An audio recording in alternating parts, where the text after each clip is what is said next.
Hello, hello, hello, and welcome back to the GTD podcast. I'm Nort, and I speak for the podcast. And we are back once again. Hello there. Hello Hi, there. I'm Matthew. Hello there. Fucking Obi-Wan Kenobi, hello there. And I am Devin. Yes, Together, I'm here. we're Dev Moffin. Together, we're Dev Moffin. Dev Matthew. Yes. I suppose that makes sense. Someone called my name, huh? What? I said, someone called my name, Dev Matthew. Dev Matthew, can you hear me? I'm pretty sure the foo is just a reference to Kung Fu for some reason. Yep. Because We like Kung Fu. That is why. that makes perfect logical sense. And we were like young when we created the account. Younger. Yep. Young and intelligent. Uh-huh. Anyway, we were talking That about last part's questionable. we were talking about today's podcast topic. I mean, I guess. Were we? Yes, we were, I believe. Really? Yes. The podcast today topic. Come on. Yes. We have So, several things yes. coming up for the show. I guess I'll just jump into Norx it. of the podcast. This feels like an awkward opening now. No. Well, I think that whatever. was the point. No, this What's is that Yes, number I'm here called? with my two co-hosts as usual. Still haven't heard back from Max. Well, I haven't contacted him, but I'm pretty sure he's still very busy. So Mm. doesn't really matter. We have several things coming up in the show. We'll be discussing what we've been doing this week, such as probably just Minecraft at this point, because that appears to be the norm. Then we'll be I mean, you're not looking at wrong. trailers. We have, I guess, 6 trailers, one of which is basically just an update on a game we've already covered.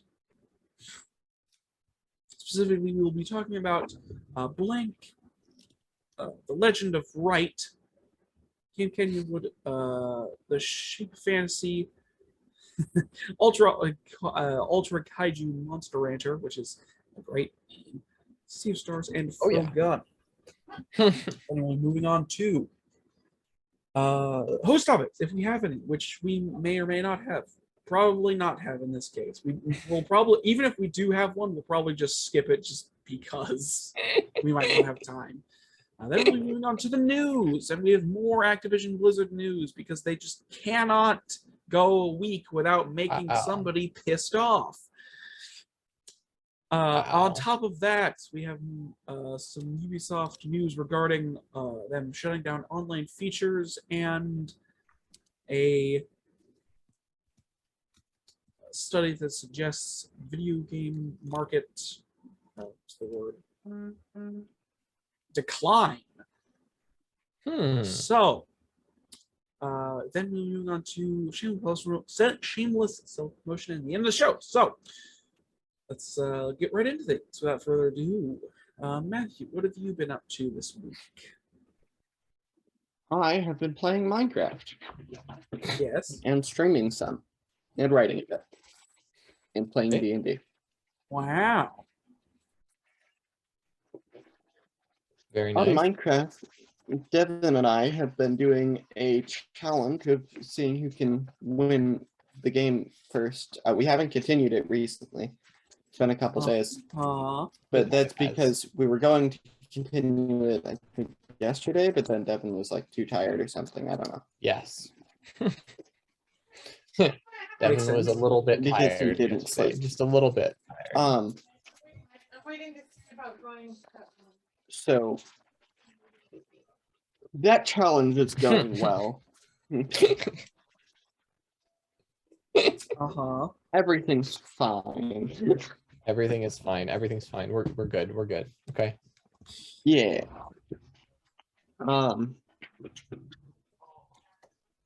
Let's see.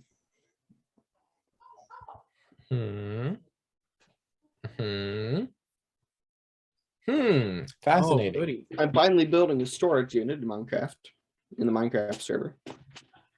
I very rarely build storage units. Mm. Mm. Yes, because I'm very smart. Mm. Mm. And I need to collect a bunch of blackstone.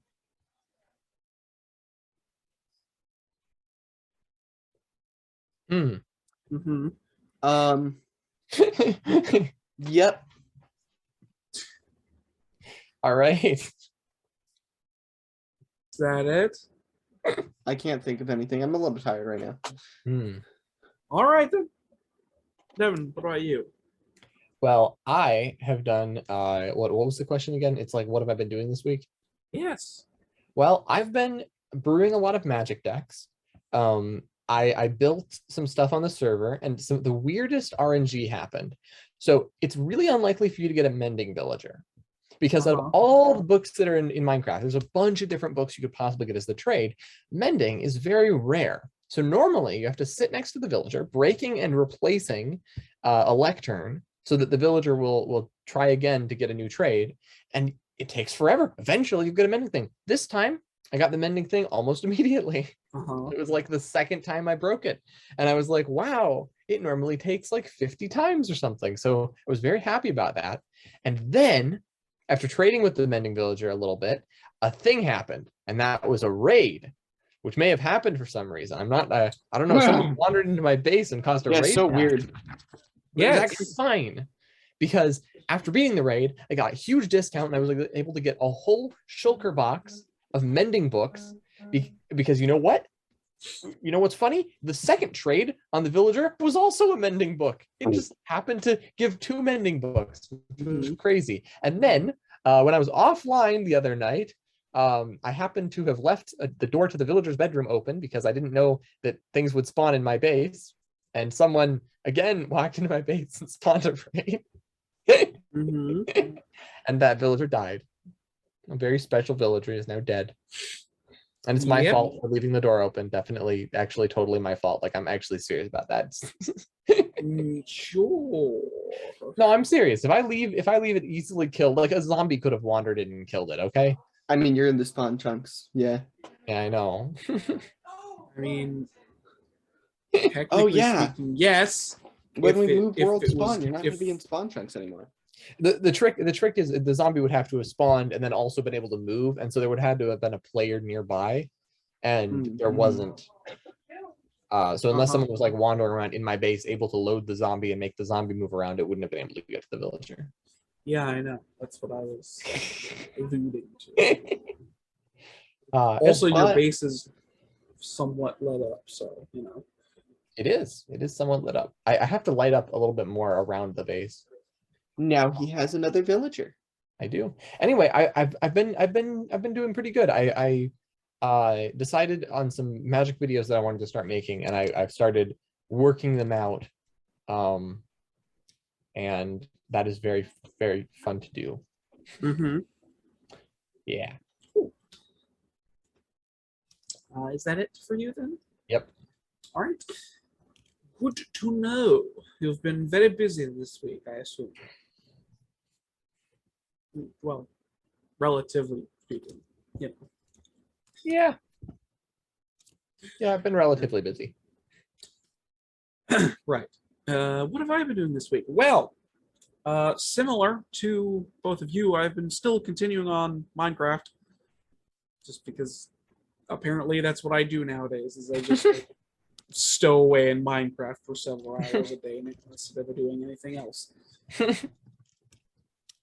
Like good use of time? Sure, whatever. Just stream it. Continuing to build up my ridiculous large base that has multiple different buildings for multiple different things because I'm going for detail instead of efficiency.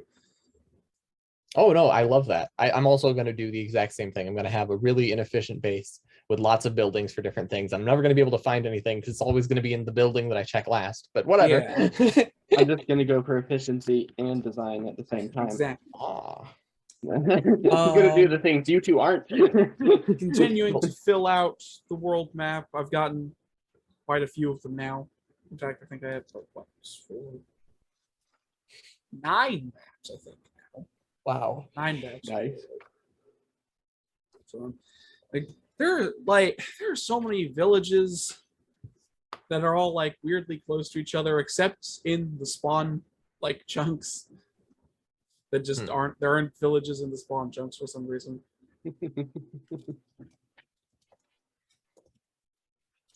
Very strange. No, instead there are other things. But yes, I mean, I haven't been doing like anything too interesting, like noteworthy interesting on the server. However, I will say, Devin alluded to it, but I was the individual to do the raid. Yeah. So yeah.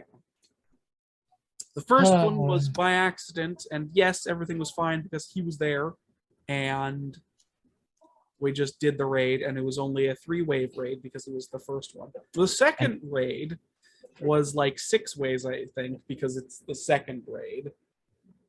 Are you about to say it was on purpose? Are you about to say it was on purpose? No, I wasn't Okay. about to say it was on purpose because it was completely an accident. I just forgot that raids could spawn on random villagers. I don't know why it's not tied to villages. It annoys me. I think it's a stupid mechanic. That's actually a good point. I think it's because they don't know It how counted to. as a village. Yeah. A certain number of villagers count as a that village. is something I thought about, where it's like, because everything is randomly generated, it's like, how do you set something to function as a village if it's randomly generated? I think However, if a villager has a bed, then it counts as a raid. Oh, however, that might be it. Counts as a village. I might be wrong. they could put in a bit of code that would allow it, like, so the way, I don't know the exact inner workings of how Minecraft generates terrain and stuff, but I do know that villages are set so they don't spawn in impossible locations. I do know that there are parameters in place to prevent villages from spawning in impossible places like I disagree underground or with something. that because on Amplified, Well, there's some of those houses are really high up. there's a difference between that. Basically, like, they have a set spawning like rate, and you can increase the amount of villages that spawn and decrease it, so you can have more or less. It's like there are ways to control how villages spawn in the base game. Regardless, it would be totally possible for them to introduce a bit of code to the villages that's, carries around, like, if a village, like, they could implement a bit of code that basically states, if village spawns here, also put, whatever else here to, in like, what's the word? A raid tag or something? Like, designated as a village for raids. Like, there is a way they could do it without relying on just villagers being the cause. Like, I get why it's tied to that, because a lot of things are tied to entities in Minecraft. Well, I think beyond that, part of the reason it's tied to villagers specifically is because if it was tied to the village location, if someone wants to build a village, they can't easily make it tie it to that. I think it should be based around villager. I don't know if it is, but the way that's intuitive to me is villagers that have a trading bench and a bed, and it just has to have 2 of them, minimum of 2, and minimum of 2 beds, minimum of 2 villagers with trades, and then that should count as a village.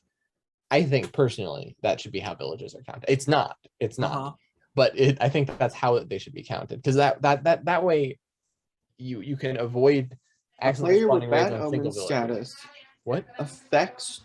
Okay, here's how raids work.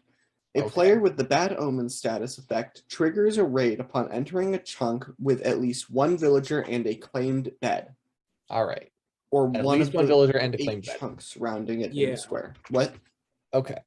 All right. That's what counts as a village. Somehow. All right.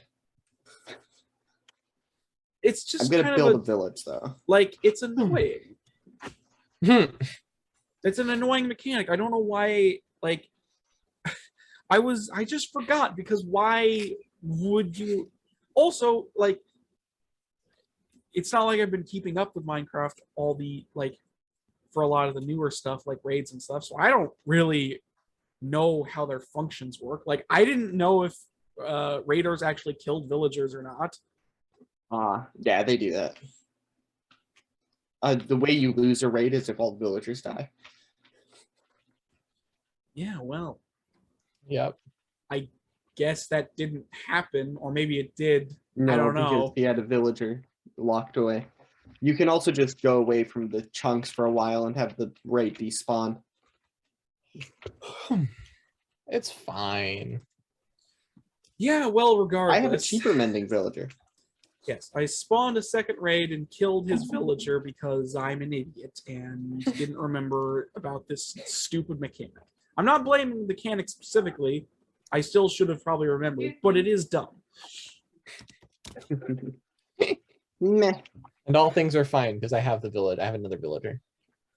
You have two other Yes, villagers. as you Two other mentioned. villagers now. Well, okay. All things are fine because I had another villager and I got a new one. So now I have two of them. And I just brought have to you a get new on at one. some point and breed them together. I As also all need to breed my wholesome 3 things would be. villagers. Uh-huh. I need to get my villagers to breed too. It's like all I was doing was going over to your base to tag the flag because I had to re-tag it because you moved it, and that's all I had to do. Oh, you had to re-tag it. You tag stuff. I see. I Okay. was just tagging the flag on the map so it would be there because you moved it. Cool. And I didn't know that you had to re-tag it. It's whatever. It's fine. It's not a big Okay. deal, except it turned into a big deal because I spawned a raid that lasted for like 6 rounds or some shit.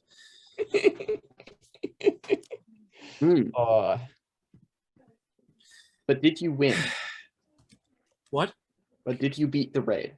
I mean, obviously, Nice. How many I totems had did you get out of it? because I mean, otherwise I would have just left a raid on I the server mean- for Devin to find when he next logs on. Or new Yeah. players? I mean, I wouldn't have minded that. That'd just be funny. Log in. Huh. So this is the server, eh? You log in. Why is there a raid? I guess the one upside to the raid on my part is that I got more flags, And more totems. more ominous banners, rather. Not that it matters. Well, it does matter to me. Anyways, I'm a dumbass, and that happened. Yep. I feel like that's really the only like exciting thing that happened to me that's worth noting. Yeah. I mean, I took a moment to complain about the design of Minecraft. I guess I will also like vaguely mention one thing that happened, which wasn't really a big deal ultimately. So we somewhere in the wee hours of the morning, probably about like 2 or 3 in the morning, yesterday, I believe, we had an individual go onto the server and indulge in a bit of griefing on my part by taking all of the maps and presumably just exiting the server with them. So, did you fix that, Matthew? Yes. Okay. No, I fixed it because he didn't look in the chest where all the copies of the maps were like a dumbass. Okay, yeah, Aaron, you should make sure to keep copies of those in an ender chest. They are already on. This might be where my Okay, picks good. went, 'cause one of my picks went missing too. Although they didn't take anything else, so I'm assuming maybe not. Maybe I just lost track. I probably just lost track of it actually. It was definitely a griefer on my end because literally he went on the servers. I was on the server while they did this because I was far away from spawn, doing a map, so there was no way I could have noticed or done anything about it. What was the username name? What? I don't remember. I think You said it was last night? it was technically it wasn't last night. It was the day before last night. Day before last night? Yeah, So the because 8th? it would have been yesterday's last night. So it would have been the 8th or the 7th. What day? Technically the 8th, because I was up in the wee hours of the morning. Yes, I don't know. Regardless, it doesn't matter that much. The only reason I mention this is just because, like, ultimately, it didn't matter because it was just I had copies. I replaced them easily. Bad, though. Even like, well, I mean, it's annoying because people, I mean, those types of individuals are just annoying in general. People who go into servers and just do random shit and then leave. Yeah. Those types of individuals are annoying. However, his little ruse did nothing to me. So I hope he spawns back on the server, sees that all the maps are there, and then just realizes that his stupid fucking efforts to troll and annoy me didn't work. Because now I have player named Security underscore joined the server at 11:24. Someone named Security underscore joined the server at 11:24. I don't remember who they were. Not that it matters. You don't have to check this right now. It doesn't matter that much. Obviously, it was just them stealing the maps. It's not like it was that big a deal on my part. It would have taken me like it would have taken me like an hour and a half to redo all the maps if I had to anyways. It's not that big a deal. That's so mean. I mean, here's my thought process. Getting angry at it is what they want. I'm not going to get angry at it. I'm just going to be like, well, that's the point. Why don't we have a whitelist on this server? I feel like we should just do a whitelist. It makes so much sense. I don't actually no. I think for a fact we need to have a whitelist because there's another server called Chillcraft, and so we're going to forever get random people. Well, here's the issue with putting a whitelist on it. If we put a whitelist on it, then for the homeschoolers, every single one of them yes. It does. Listen. No, I'm serious. Ask them to message to get on the whitelist. They'll message. There'll be an established contact. They'll feel like they're part of something that not random people can join. It doesn't matter much. No, I know. But this is just me. This is me wanting to make sure that we actually know everyone who ends up getting on the server. Well, that's a conversation for another day. At this juncture, however, I will say, be able to know. Okay, like I personally am not like I feel like everybody to some degree enjoys annoying other people. Yeah, just like on a base level, as a species, we kind of enjoy and get catharsis out of other people's misery. Yes, and if I had the ability. Maybe not me nowadays, but me a few years ago, if I had the ability to just get on a random server and grief stuff, I probably would. Because I was a jerk. I would not. The reason I would not is because... me. And if one person's going to do that, then they're going to be able to just destroy everything. And yes, we have backups, but I feel like whitelist is just so much better. Regardless... Okay, I'm going to be talking to Matthew about this after the show. I understand why people like this do this stuff. But like, because I get it, it's like, oh, it's fun to annoy people and stuff. But like, I don't personally get it just because, like, I'm not that type of guy. Like, obviously, I do get catharsis out of annoying people, but usually it's just my friends in a, a non-tenuous setting. Yeah. Or my siblings in a, it's just kind of innocent stuff like that. Yeah, innocent. You like doing it innocently. I mean, like, I also not innocent. I don't partake in trolling, but I do like in terms of multiplayer stuff, I do enjoy the competitive aspect of multiplayer and fucking with people in multiplayer just because. Oh yeah, if you sit down with people to do that, then it's totally fun. My point being is that I don't get why people I understand why people do it. However, because they are sad and they have daddy issues. You don't have daddy issues, Aaron. You don't have a dad. Somebody might argue that statement.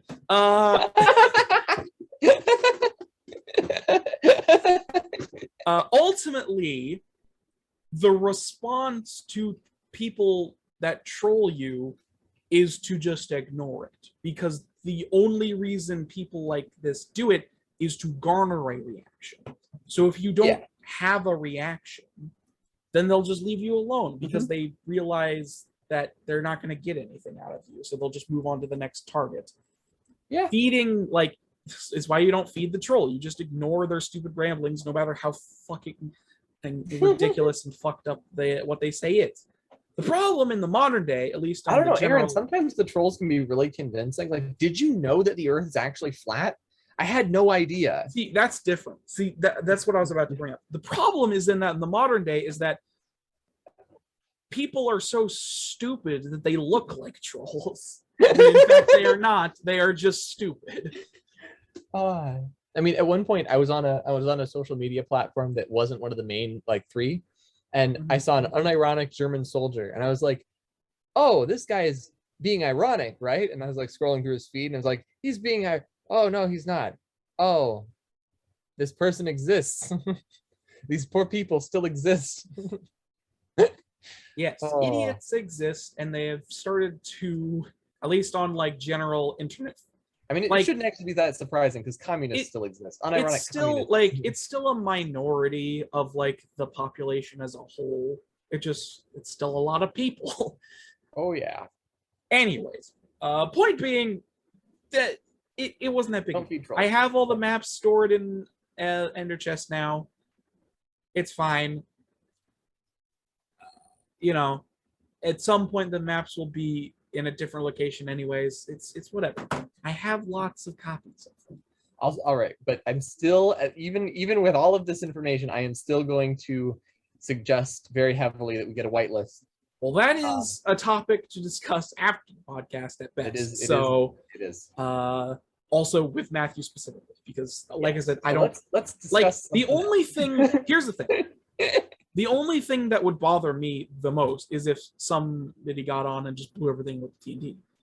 And it's like, because that's just like, okay, well, you've just gotten rid of everybody's work that they've cultivated.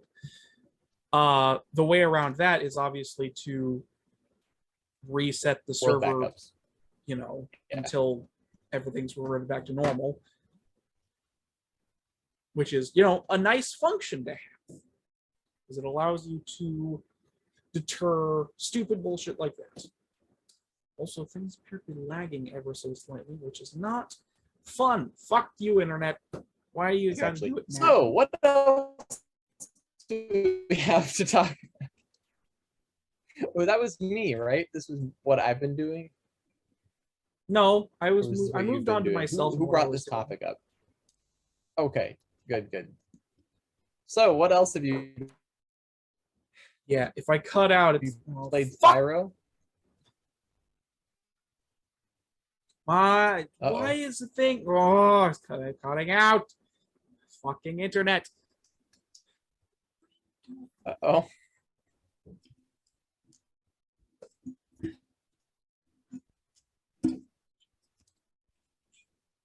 Do it, internet. I believe in you, internet. You can do it. All right. Hopefully we're back. Did I cut out at all? Like, where did I cut out? A little bit ago, yeah. What was the last word you heard me speak before I started swearing? Something about I don't know. I asked you something about Spyro, and then it cut out. I'm not sure if you actually answered that or heard that. Anyways, yes, resetting the server to be in a previous state, so TNT blowing it up doesn't really matter that much. Yeah. It's still annoying, but it's like, it's whatever. It's only so annoying. Anyway. It's only incredibly annoying. Yes, that is where I left off. Someone in real life with a sword. But only with a Minecraft sword. I'll murder them with a Minecraft sword in real life. It might take a while. I mean, I wish trolls didn't exist because they just poison the water of conversation.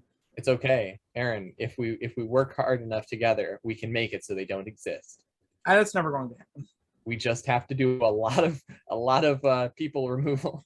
Trolls will always exist at least somewhere. No, if you remove enough people, then you won't have trolls. Yeah, if you have 0% of the population left alive. Oh no, if you remove everyone that you don't know, because trolls generally only troll people they know, so you remove everyone that you don't know. That's not how that works, Devin. Oh, maybe I'm just joking. Maybe I'm trolling. Regardless, that's basically what I've all been up to this week. Right. You know, like I said, it's like trolls are annoying, but you just have to ignore them because they do it to get a rise out of people, which is,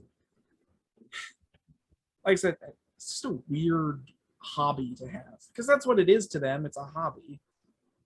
Making people mad on the internet is a hobby. Yeah, they should just go somewhere and pretend to be a girl. That'll be a lot easier.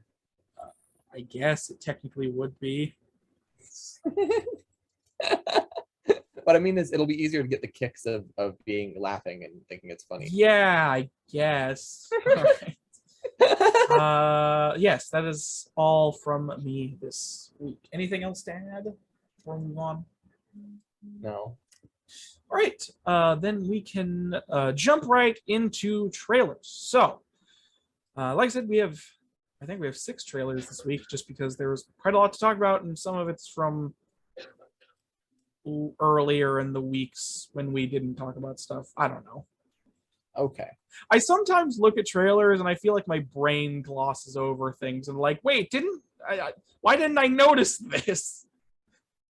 It's like, wait, this game came out like a year and a half ago. Why didn't I notice this? We were doing podcasts then. Why didn't I see this? It looks good. Anyways, I get confused when that happens because I'm just like, why? Why does this happen? Anyways, moving on to trailers. First of which being Blanc or Blanc. I don't remember.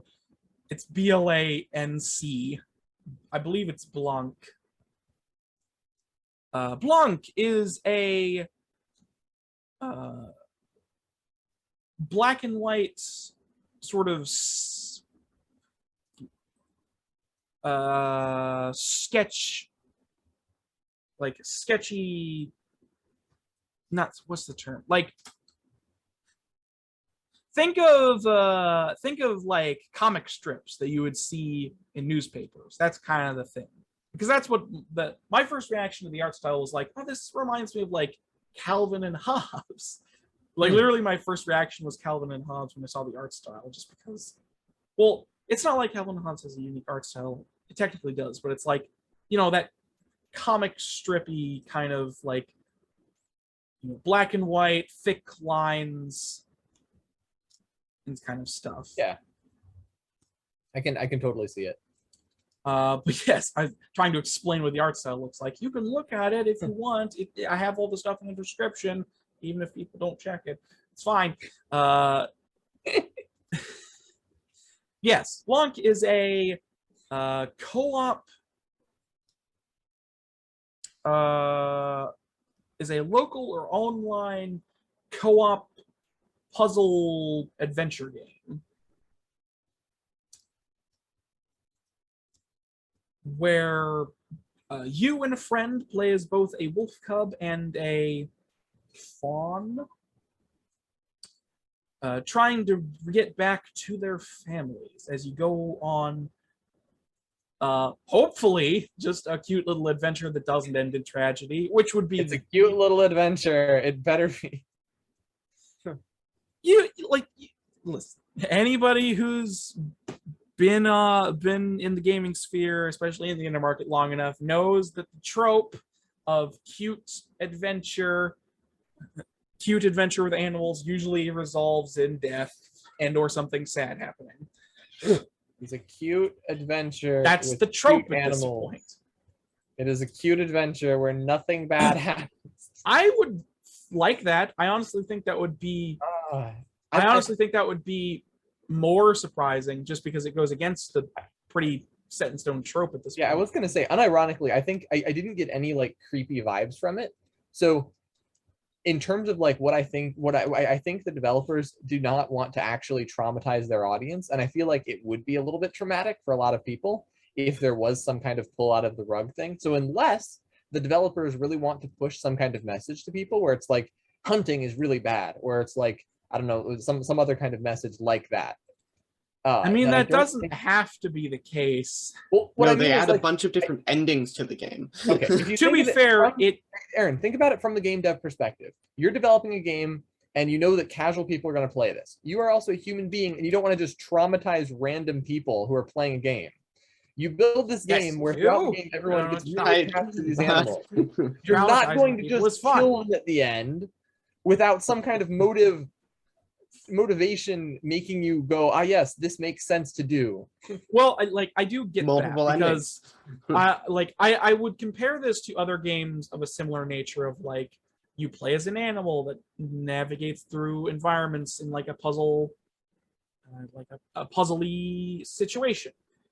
Yeah, and you have like a goal to it. It's like I do get that. Like from the trailer itself, it does not seem, at least, like there is anything too intense that is going to happen. It seems mostly like a co-op puzzle adventure game with like minor platforming elements.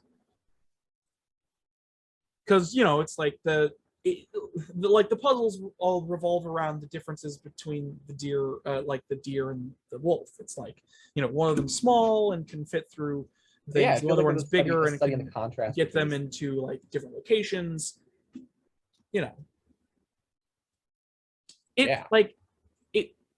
It's not like in terms of like puzzle games. We have seen this kind of like it's not like the most unique concept in terms of like puzzle game with like having two characters that have distinct properties that you need to work around to solve puzzles. So that's pretty standard in a lot of like co-op puzzle games, especially. But hey, I don't care. This game looks amazing. Oh yeah, I love it. I was gonna say it's selling itself on the charm. I don't think it needs to have a twist ending in order to be a really good playable game that people love. Just saying, it would be the trope. Yeah, I don't want them to traumatize their audience. The normies who wouldn't expect it. I just and I am included in those normies who wouldn't expect it because I am gonna. If I had a significant other, we would play this game together, and she'd be very happy. And then if there's a trauma moment, it'd be so sad. Yeah, but then you would experience it together. It would be fine. Wow, no. She'd be like, dude, yes. You made me play this game. This game is terrible. What the heck is wrong with you? And they're like, I didn't know it ended like that.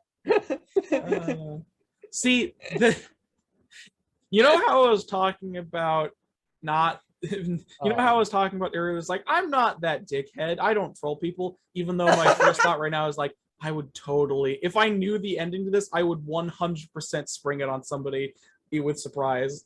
There is no doubt in my mind that if I knew there was a terrible ending to this game, I would 100% get somebody else to play it and not tell them about the ending just to see their reaction.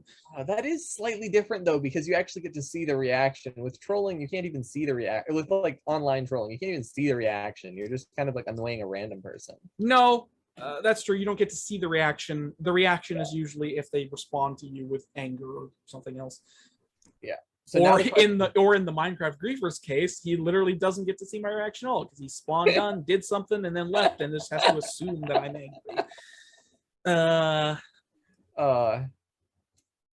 Yeah. Yes. So I do have one more thing. What? It's called the not griefer test. It's called the troll test. If you had a baby, and it was Halloween, and the baby had a handful of candy, would you take away some of the candy from the baby so that it would be like, wah, give me back, wah? Why would I do that? Because it would annoy it. That's not... Because you get a reaction out of it. Or if you saw someone doing that, would you punch them in the face? Because don't do that. I would certainly give them a stern talking to. It's like, why the fuck are you doing that? This is funny, and it's my baby. No. Go fuck yourself. Right? Oh, man. Well, you're on my list of who to give razor blades on Halloween to. Yeah. The adults give it, not the kids. Yeah. I'm assuming. Just saying. Just give razor blades to the baby. They're like, okay, now what's wrong with you? I didn't give the razor blade to the baby. The adult, unbeknownst to me, gave the candy with razor blades in it to the baby. It's not my fault that he's an idiot. And just like defending himself in court. I didn't know giving razor blades to a baby was a bad idea. Yes. I plead insanity. I plead insanity. Anyways,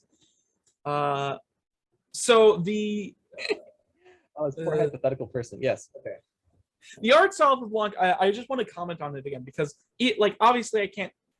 Visuals are hard to describe, but I do genuinely love the look of it because it's like it gives you that like I really like I really love drastic contrasts in games, like games that are like completely a couple colors, or games that have like very distinct, or just art styles in general that have like very distinct color palettes. Like the it looks as though they put a lot of thought into the colors and the contrast. Yeah. Of Blanc, with despite the fact that it's got like two colors, they put a lot of thought into it. Yeah, it looks really good. The complete black and white art style. Like it just, I love the sketchy. Like I love the sketchiness because it does remind me of like, you know, like a comic strip, like an old comic strip type style to it, with like those sketchy black lines to use for like shadows or anything else. It just looks good. I like the detail. Anyways, this is actually a game that I do intend on playing at some point in the future. Yes, well, you might get to if Matthew cares to play it on his Switch, which it is coming to. Oh yeah, you could play it co-op on Switch. In fact.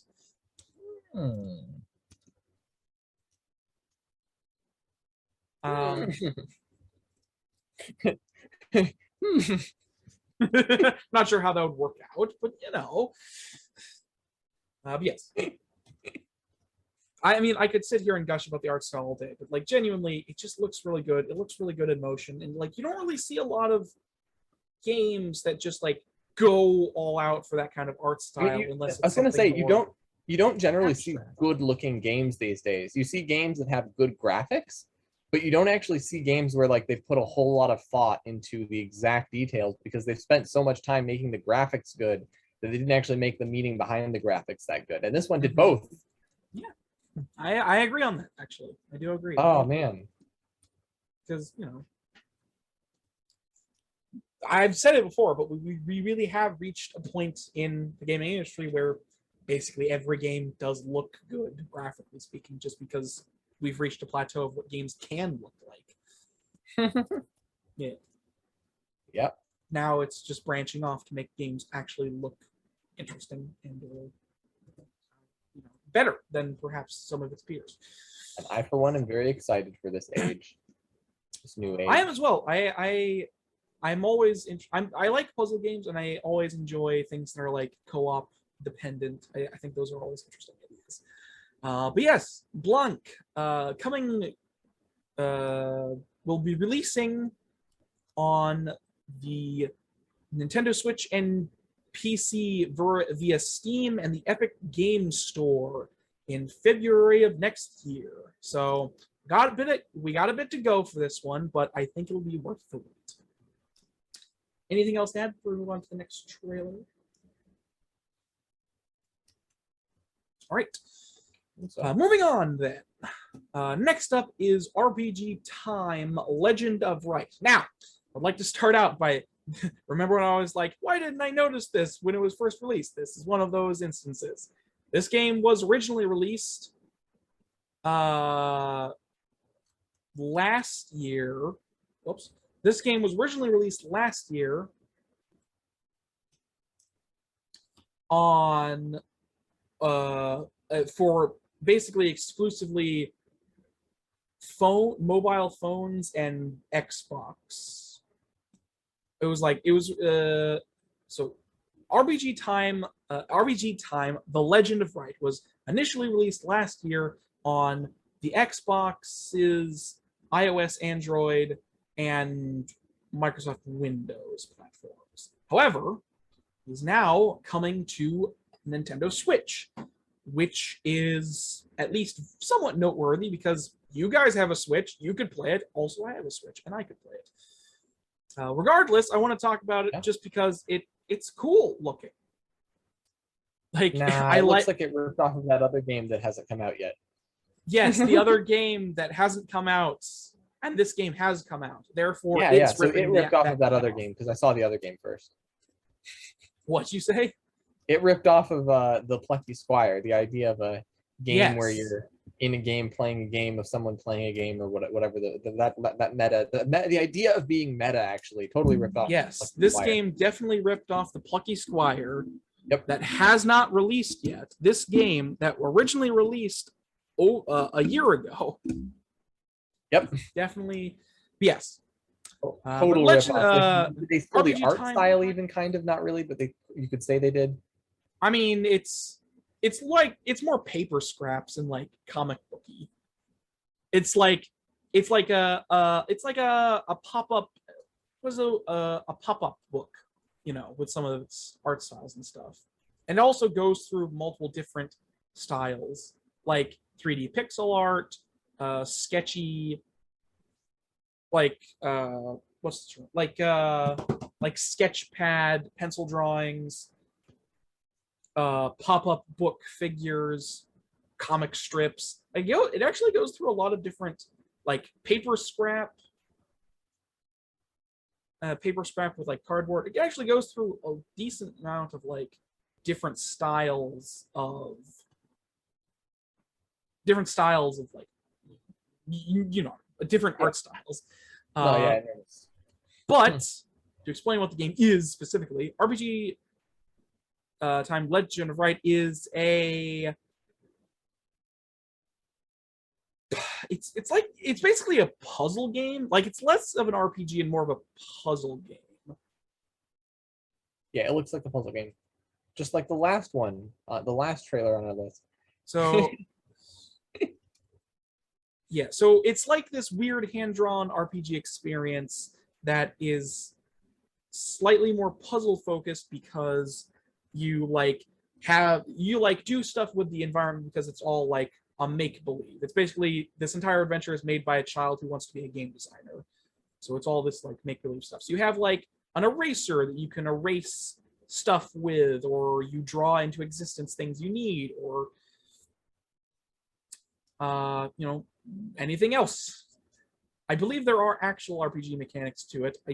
It's hard to say specifically. Yeah, I will say it does look like a game that RPG players will find interesting because there's got to be some references. Like, people who play a lot of RPG games, and people who design games are probably going to love it because it'll feel very reminiscent of their experience designing games. Possibly, yes. But for people like me, it looks like a puzzle game. And unless I'm in the mood to play one, I generally do not play those. I will definitely not play those. I'm very rarely in the mood to play those things. Those games are tedious. Yeah. I sit down to play video games because I want to turn off my brain, not turn on my brain. Makes sense, I suppose. I will say I do love all of the clever visuals with like the different art styles and stuff. How there's like a scene where the big bad is like stealing the princess, and he turns around to whip you with his tail, and then on the back of him is just another panel, is like a comic panel of the princess being captured. That's like clever because like he's a 2D piece of paper, so he like literally flips around, and on the back of him is just Wright with a comic panel of him stealing the princess. It's like, that's cool. That's a fun little like interesting thing to do. Also, plot-wise, this is very simple because it's your standard save the princess, save the world. But that isn't a problem. It's kind of supposed to be part of the charm to it because it's, because the entire adventure is made by like a 10-year-old anyways.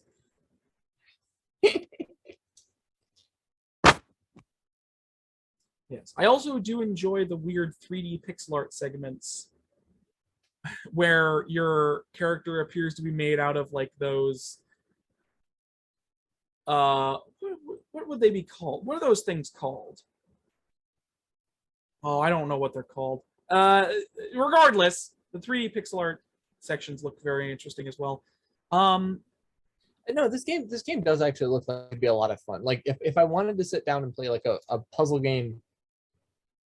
The question is, would I play this over Plucky Squire? I don't know. I don't know. I guess that depends. That is up to you. This looks busy. The trick is this looks a lot busier than Plucky Squire. So like Plucky Squire, I kind of know what I'm going to be doing the entire time. I kind of know the controls probably, or I know what controls I'll probably have. This it feels like there's more stuff to do. I mean, that is probably the case because Plucky Squire is like, your old school kind of like action adventure game with like platforming elements. Yeah. It's like in the style of like old school Zelda, kind of reminds me of Link's Awakening. I believe I mentioned at the time. It's like, this is more akin to like a standard RPG, but with like a lot of like, what's the term? Like a lot of like weird elements to it because of the style it goes with, like the real world comic pages and stuff. It's very interesting. I like it. Oh yeah. But yes, RPG time, The Legend of Wright. We'll be heading over to the Nintendo Switch on August 18th. So for those Switch users, you can pick it up, and apparently there's touchscreen support, so that's cool for some of the mechanics. So that's very cool. But yeah, I was like, I guess I don't have much more to say. It's like I do really like how this looks. It's very cool. Oh yeah. But yes, is that all from you both? Excuse me, I think so. All right, cool. Moving on to the next topic of discussion, or not topic of discussion. Okay, so the next trailer is of a game that we have already talked about, but I put it in here because it's like an update. It's like, oh, what else is happening with this? So Camp Canyonwood is a game we have taken a look at before. Don't remember how long ago it was. Probably a couple months at this point.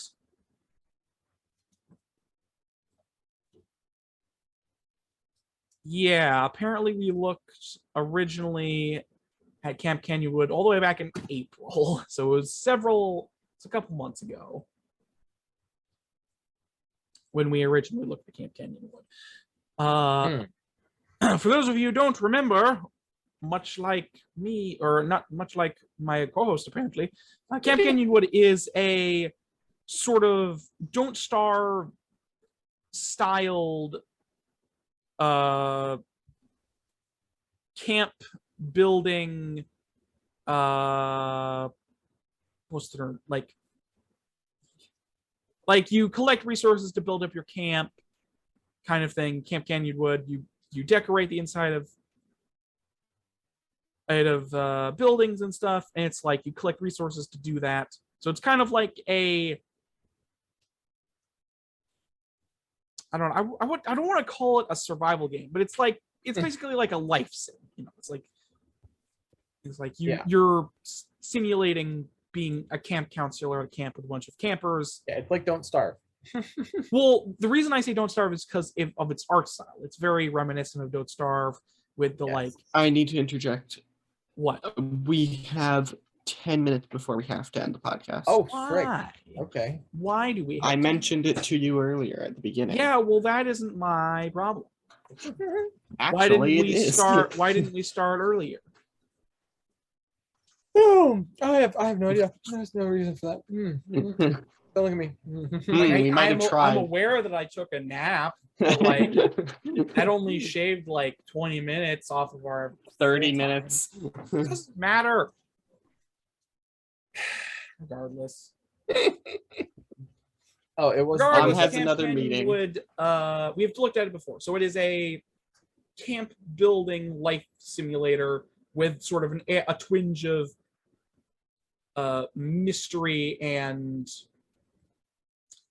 weirdness, because there's all these like it's kind of in that style of like there's a bunch of weird stuff going on, and it has that like nothing wrong's happening at Camp Canyonwood. Yeah. Meanwhile, a bear is mauling some of the campers.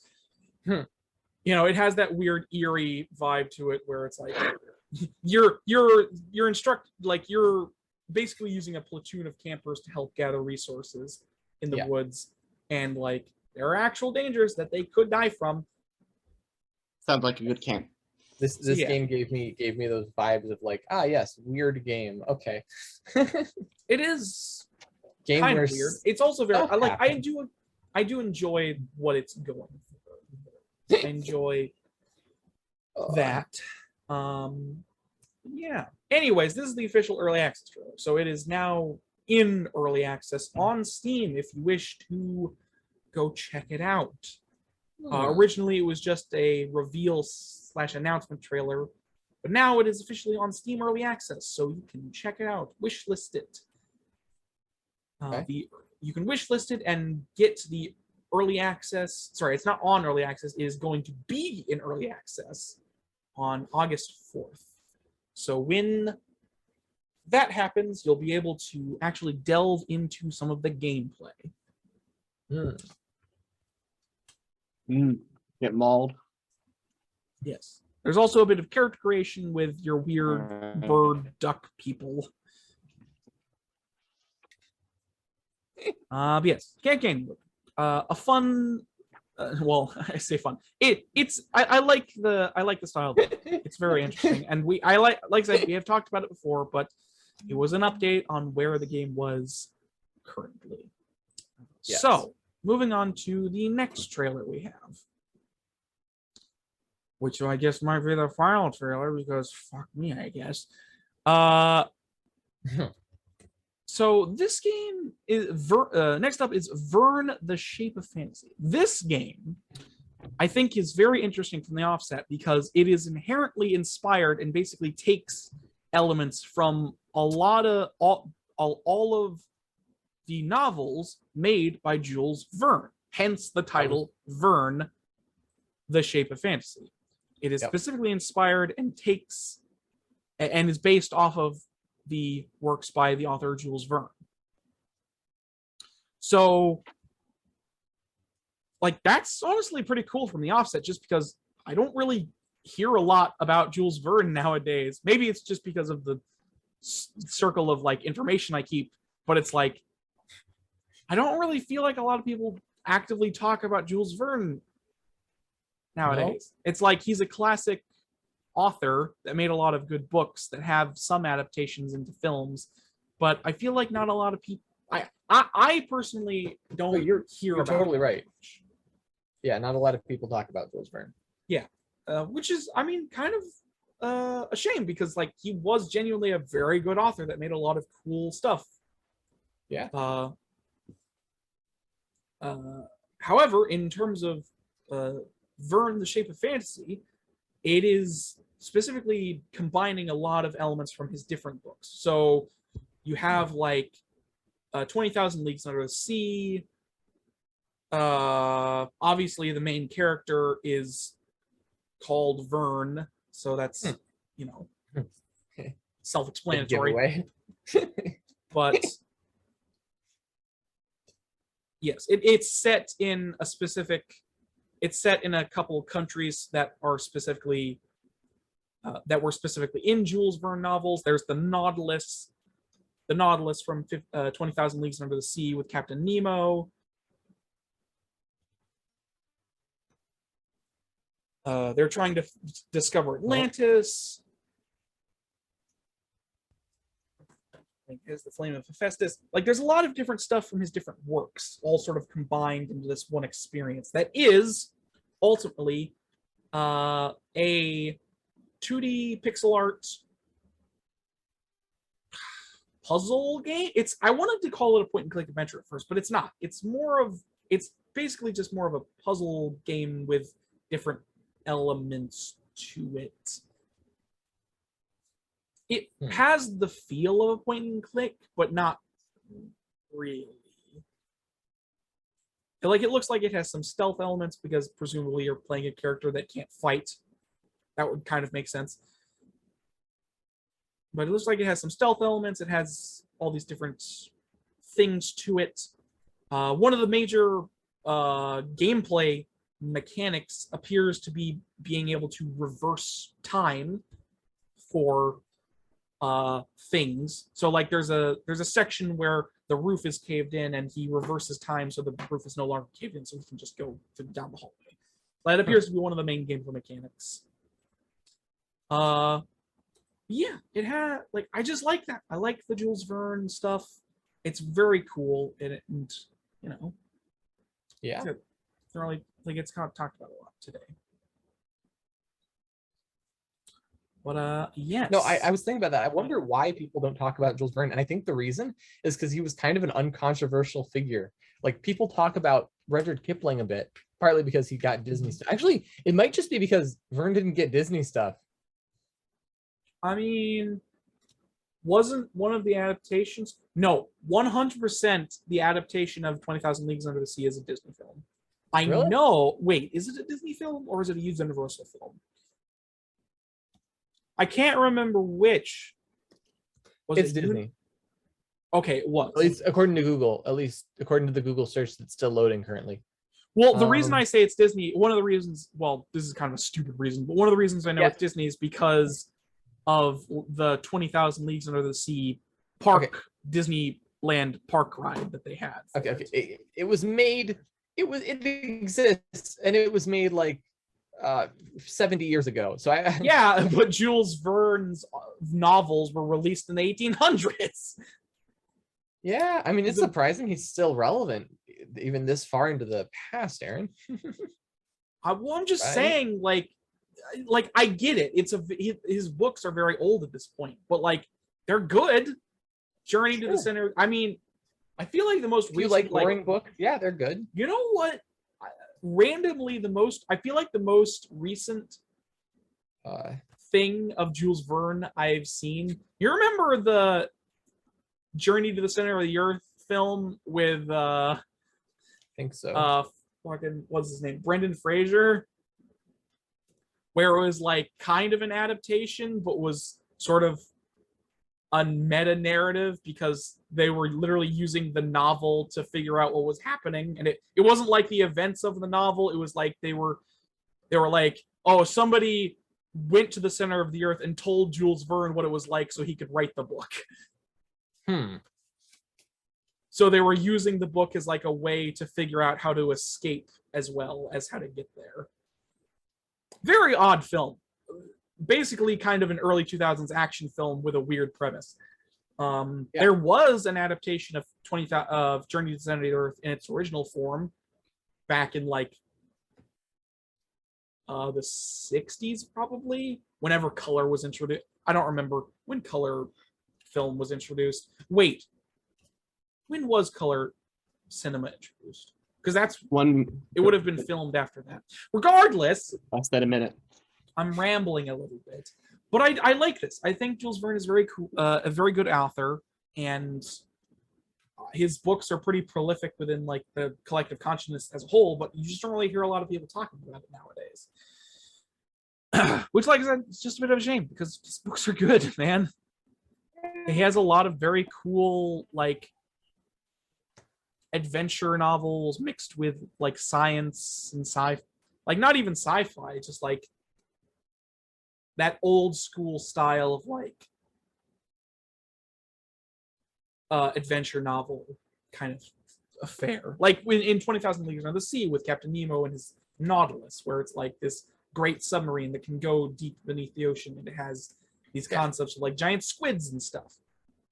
I should probably look at more of the Jules Verne stuff because he seemed to be really in touch with like he invented, and not invented, but he inspired the actual submarines. Like he actually invented the submarine. The system that we use for submarines wasn't around when he wrote the book. So yeah, he knew I know. about physics and stuff to make an actual submarine that would work. And he's just like, I'm gonna make a realistic submarine.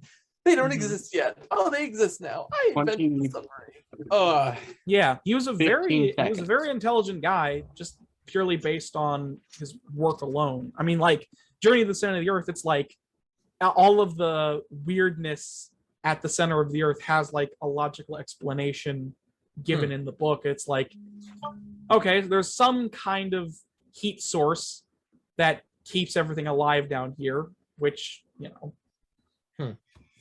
and obviously I don't know, like I don't have to go into massive detail about it, but it's like it's very cool. Oh yeah. And this game itself is also very cool, just because I enjoy the aesthetic, I enjoy the concepts behind it. It's very cool. It looks good. Yeah.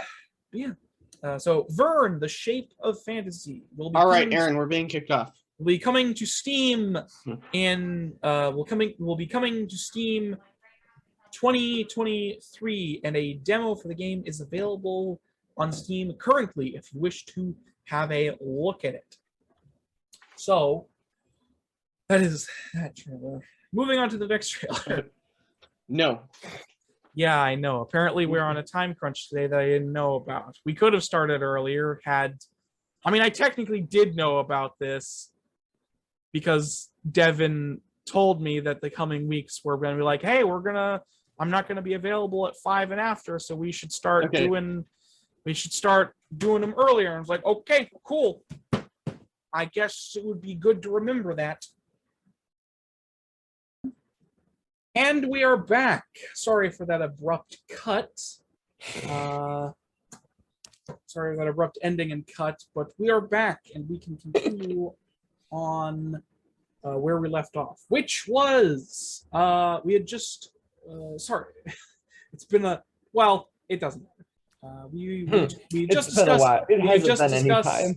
Yes, no time has passed at all. Shh, don't tell me. We had just discussed Verne. That's why the upload's late. we had just finished discussing Verne, The Shape of Fantasy, a good game in its own right. I still stand by the interesting things it has going for it. You know, fucking the inspiration from Jules Verne's novels, which, like I said before, you still don't really see a lot nowadays.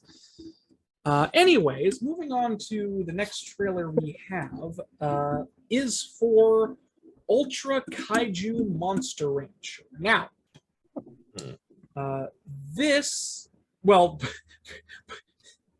from the title alone, I think you can vaguely guess what it's about. It's about kaijus. No, I'd never guess that. Yes, Ultra Kaiju Monster Rancher. So this is a game in the monster. So for those of you who don't know, this is a Monster Rancher game, which it was a series of video games where you would get like a monster and you would like raise it. It was like a Monster Rancher. It's like you get a monster, you would raise it, you would train it to compete in like a tournament or whatever, and you would, you know, you'd have to like balance what you would do with it so it wouldn't get tired. And it was actually like a proper like ranch. It was Monster Rancher. It's like in the title. It's like you're ranching monsters. It's literally, you have to make sure they're fed. You have to make sure it's been a while since I've played a Monster Rancher game, but you had to like balance a lot of things because you had to schedule to keep. Okay. And you only could participate in tournaments on specific calendar days. So you had to be like going. Anyways, but this is I haven't really kept up with the Monster Rancher series, but I believe this is the first Monster Rancher game in like a while. Like at least 5 to 10 years at the very most. However, so this is a Monster Rancher game, but instead of just weird monsters, it is kaiju. So you are ranching massive, crazy monsters, kaiju specifically. It sounds dangerous. What do you mean it sounds dangerous? It looks no, Matthew, it looks like Pokemon. Like the game, the way the game is styled, the way the graphics are done, the way the graphics are done, painful, like so almost exactly. The graphics look like Pokemon. And it doesn't help that the combat system looks like it also looks like Pokemon. It had not it looks good. And it's got the cheesiness. Every turn-based RPG with a slightly every competent turn-based art style is RPG, Pokemon. every turn-based RPG in which you have a pet monster that fights for you, that has 4 different options for attacks. Yes, there are a lot of those. And is in 3D. And is made in Japan. I have no idea if this is made in Japan though. Well, it's kaiju, so yes. Also, the Monster Rancher Definitely. series is from what company is it from? Hold on a second. It's from okay. Oh, that's right. It's from Tecmo Code. Okay, it at least gives me flashbacks. Yes. Also, so the last Monster Rancher game to be released, last new Monster Rancher game to be released was, from the looks of it, Monster Rancher DS in 2008. So it has been quite a long time since the last Monster Rancher title. From the looks of it. There was also a Monster Rancher iOS that came out in 2011. But I don't count that as a game because iOS apps are not games. I mean, they can be, but usually they aren't. But yes, the last proper Monster Rancher game to be released was in 2008. So it's been what, 12, 13, 14 years or so? Yeah. Thereabouts. Since the last new Monster Rancher game. There was, I was unaware of this, but there was a remake of Monster Rancher 1 and 2 that got released last year. So I guess there was some precedent for a new Monster Rancher game to come out. But still, as far as brand new titles are concerned, it's been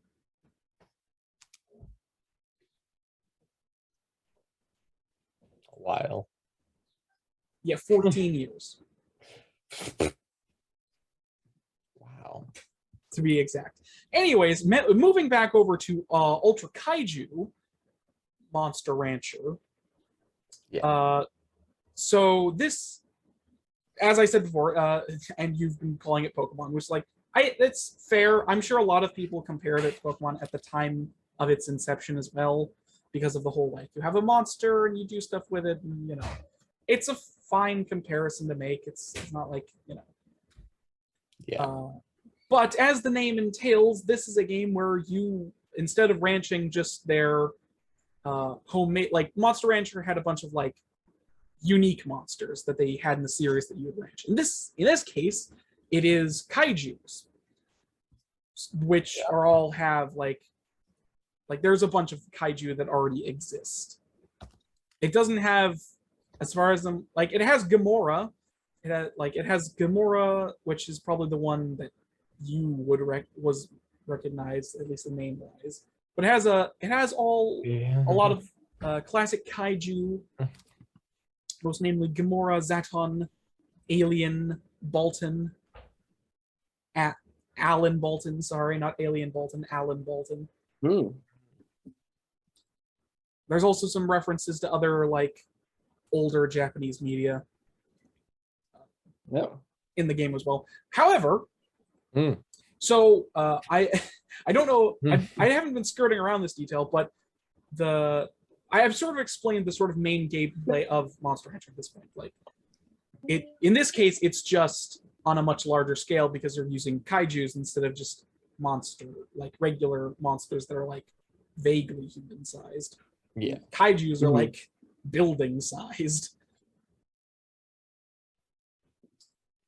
However, so one of the main unique mechanics of the Monster Rancher series that I have not brought up yet, and you still can sort of do in this game, is that you had the ability to spawn unique monsters from discs.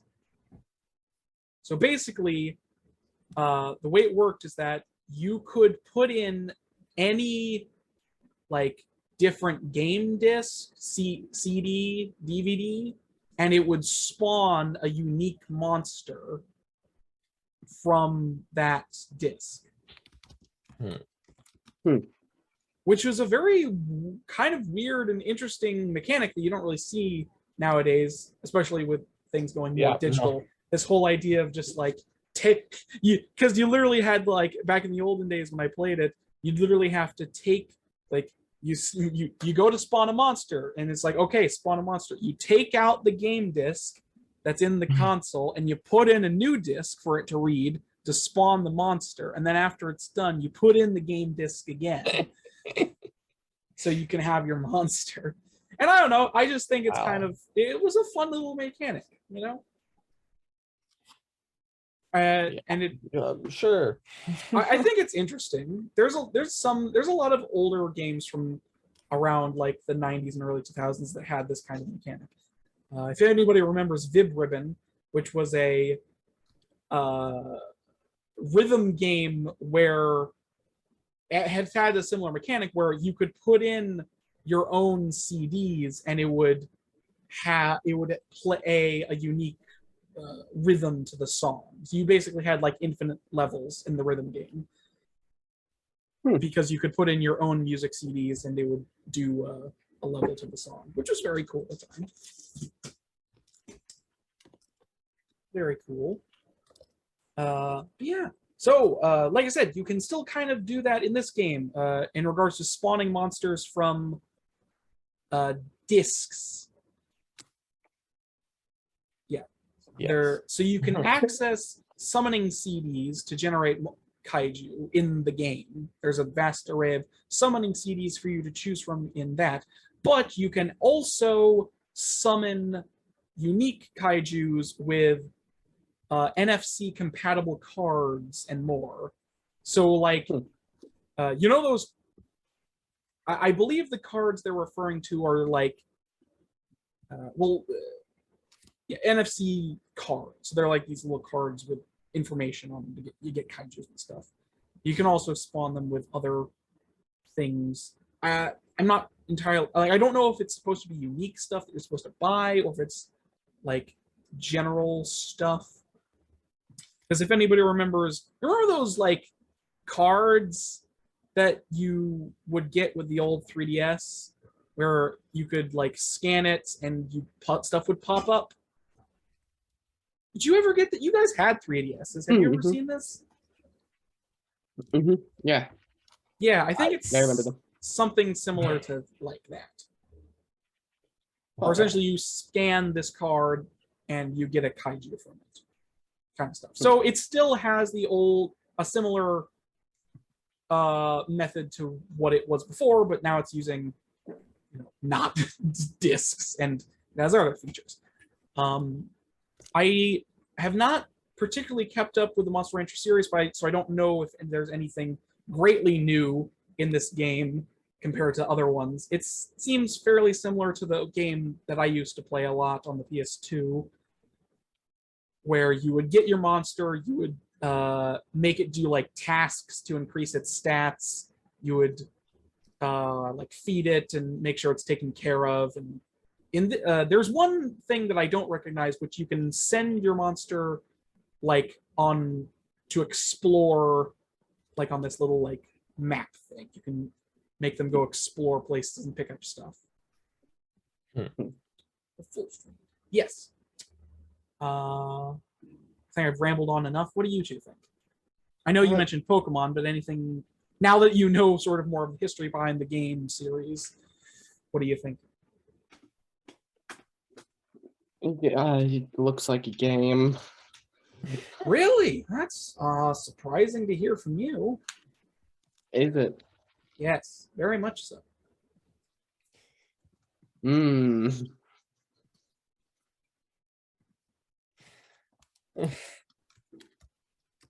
Anyway, I'm sure Devin has something better to say.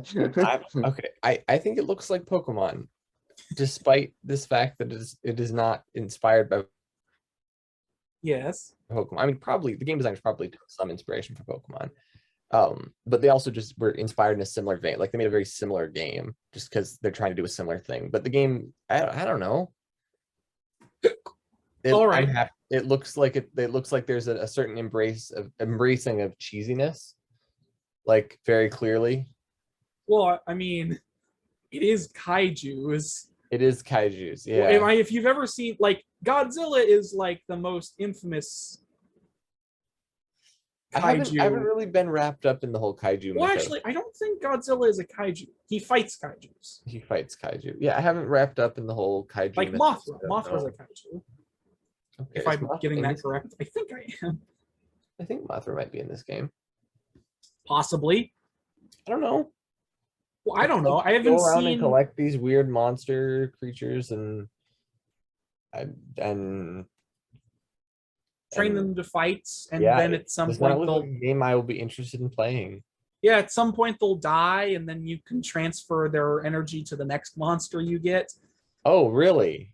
Well, I don't know if that's the case in this game, but that was a feature Oh, where my. you're well, that's one of the features of the game is that your creature grows old and eventually will just die of old age because living things do that.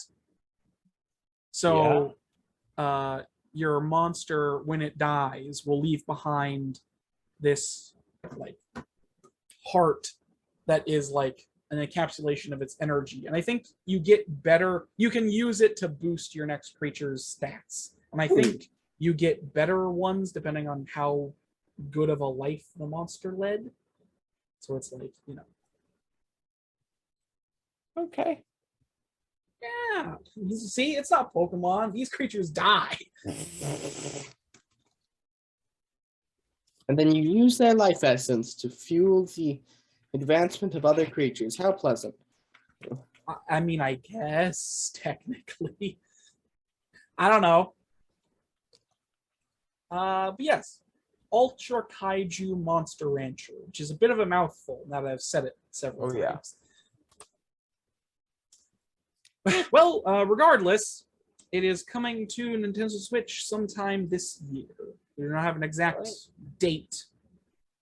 Coming 2022. So sometime this year we will get this game. So if you're a fan of Kaiju and the Monster Rancher series, I'm sure you will be excited for this. And honestly, I kind of am as well. I do enjoy the Monster Rancher series. I just don't play it very often nowadays. That's good. If I were interested in it, I would definitely be like, oh yeah, this is cool.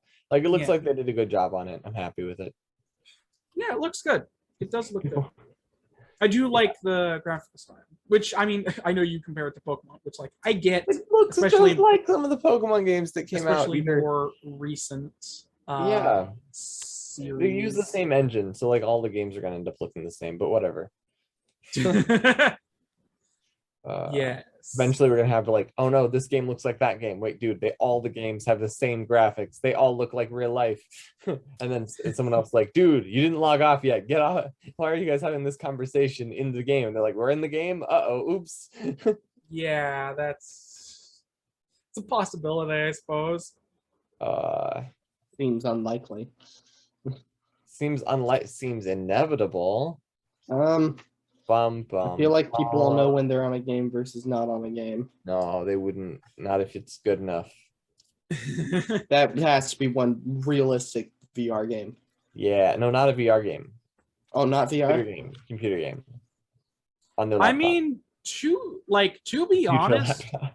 like animation has gotten to the point that you can pretty well, like, you can get some really realistic looking like CG animation nowadays. Like if you've Yeah. seen like Lightyear or just some other like CG stuff, like it Dude, looks I saw Tintin. Tintin. It was made back like a really long time ago. Uh-huh. I apparently can't tell if pixels are on screen or not because I thought it was live action for a while. Yeah. Don't ask how I thought that. But I thought it was pretty realistic looking graphics. And then after a while, I was like, no, there's no way they got an actor with a nose that big to play this character. And then I realized that after a little bit. Yeah, Tintin was fully animated. It came out in I don't man. know, it was a while ago. It came out in 2015, so it came out 7 years ago, and I thought the graphics were great. It was directed by Steven Spielberg. It had a budget of $350,000. And I thought it looked really, really good. It also did not come out in 2015. This is lying. It came out in 2000.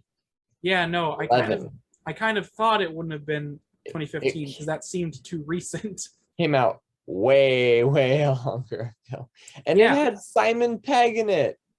And wow, it had Peter Jackson and Simon Pegg. Are we going down this rabbit hole then? And Andy Serkis. It had a really good cast. Wow. Why did no one talk about this movie? I like this movie. I think it's considered an underrated gem at this point. Oh, and its budget was actually only 100 million. Wow. No, its box office was $250,000. All right, so it made bank. Yes. Whatever. Oh well, I love this movie. I obviously don't think it's a classic, but it was a good, solid movie. It was a very solid movie. Yeah, I get you. Anyway, if the graphics in that movie could be really good, then the graphics in other movies are going to get better and better. Well, yeah, because like genuinely, you can get very realistic looking CG at this point. Like you can get CG that could conceivably trick you into thinking it's live action. Have you seen the recent Star Wars movie reboot that came out like 7 years ago, but recent? Are you talking about Tarkin, Leia? Which one? No, the most recent one. Not the most recent, the least recent one that was still of the recent ones. The first one, what's it called? So the one that had Rey. Force Awakens? Force Awakens. In Force Awakens, some of the special effects scenes were so well done that I wasn't sure if what they used practical effects for. I'm pretty sure they didn't. I'm pretty sure they just I can tell you they did use quite a few practical effects. Just really? I'm fairly certain they did try and go more practical effects. Okay, just that might have been what got me. Try and invoke the spirit of classic Star Wars more. Yeah. I could be wrong on that, but I think that's the story. I believe J.J. Abrams wanted to try and do a lot of practical effects to invoke the spirit of classic Star Wars. To his detriment in the long run, I might add. To everyone's detriment.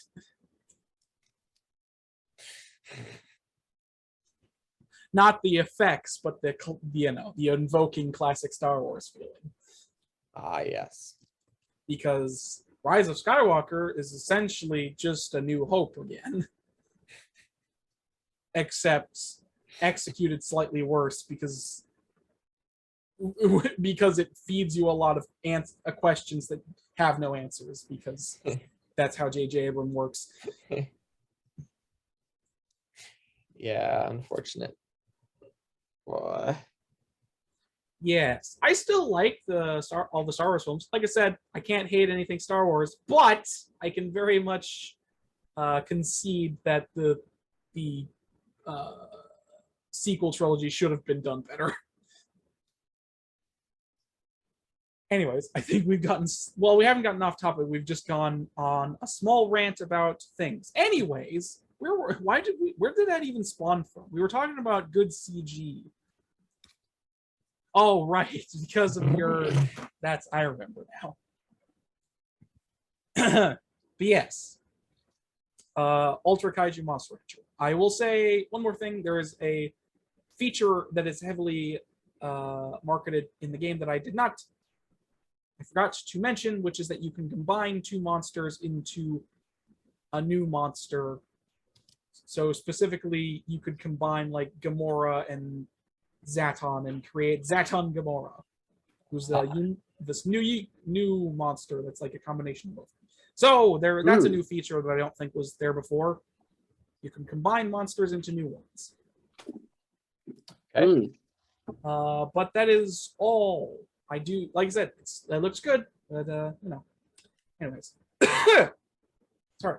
Moving on to our next trailer, second to last trailer for Sea of Stars. Now, I picked Sea of Stars is a fairly classic looking fucking what's the term?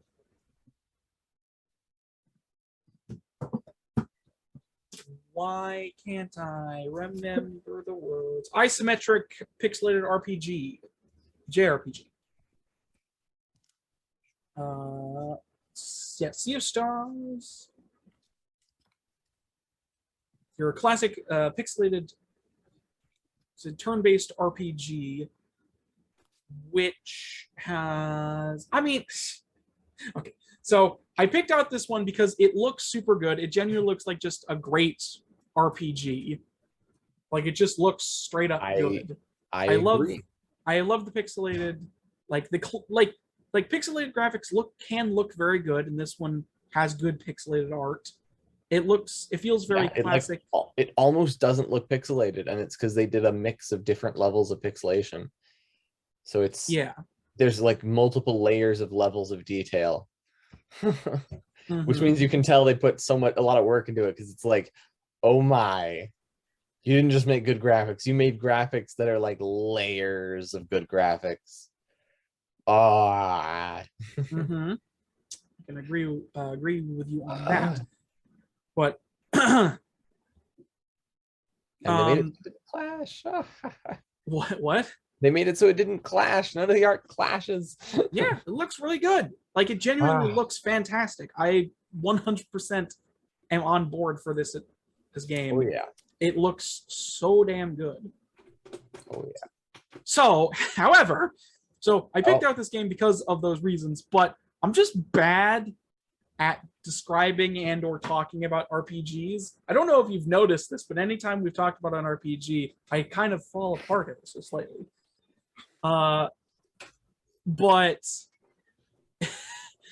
I had to pick this just because it looks so damn good. And obviously, a lot of RPGs have like major story elements that I can't actually describe or tell you about because either spoilers or because the trailer doesn't give me a great number of details. However, I will say combat-wise, it's obviously, like I said, it's a sort of classic turn-based RPG style, but it has sort of what looks to be like an active battlefield where your characters, it's not like you hit a monster, it goes to a black screen, and you appear on like a battlefield map. It looks like it's more dynamic, where if you get into an encounter, you just are on the map instead of going to an encounter map. So your characters can be in like different positions. So it looks like it might be a little tactical in that regard. There's also, from the looks of it, some kind of combo meter. I don't know what that would go with in terms of turn-based RPG, but there appears to be some kind of combo meter for certain attacks. It also looks like there is some interactivity with certain attacks. Like, in order to make an attack bigger, you have to like do a button sequence or something like that. You know, like one specific situation is like one of the girl character or on the map is throwing around like this light boomerang, and every time it hits an enemy, it goes back to her, and she hits it back to a new enemy. That kind of looks like you have to press a button at the right time in order to execute it properly. So it looks like it's going. What? I don't think that. Well, It could be. It would be awfully interesting if that was what it was, but I think that is just an interesting graphic for it to do. It could be. However, the reason I think it is not is because that's kind of it. It's not exactly standard, but there have been a lot of RPGs in recent times to use like just do a button command to make the attack better. Like if you look at RPG series like the Mario and Luigi games, where all of the attacks and commands are use like button prompts to make them more powerful, or you have to execute a command in order to make it better. Okay. From the looks of it, that appears to be what it is, but it also could not be the case. Also, in terms of leveling up, it appears it goes for a more choose how you want to play style of leveling up instead of just like after you level up your stats get an increase, you can actually choose what you want to increase on the characters. So you could like increase your attack or your health or your mana pool or your magic damage or something like that. So you actually have quite a bit of control over what your characters can and can't do, which is cool. It's always nice when RPGs give you more what's the term? Control over your abilities and leveling up. It also means that grinding is not as bad because you can actually control how your characters level up. You know? Yeah. Which is cool. But I will say, so this Sea of Stars was originally meant to come out. It was delayed until next year. So it's coming, Sea of Stars is coming to the PS4 and PS5 in 2023. It was initially supposed to release.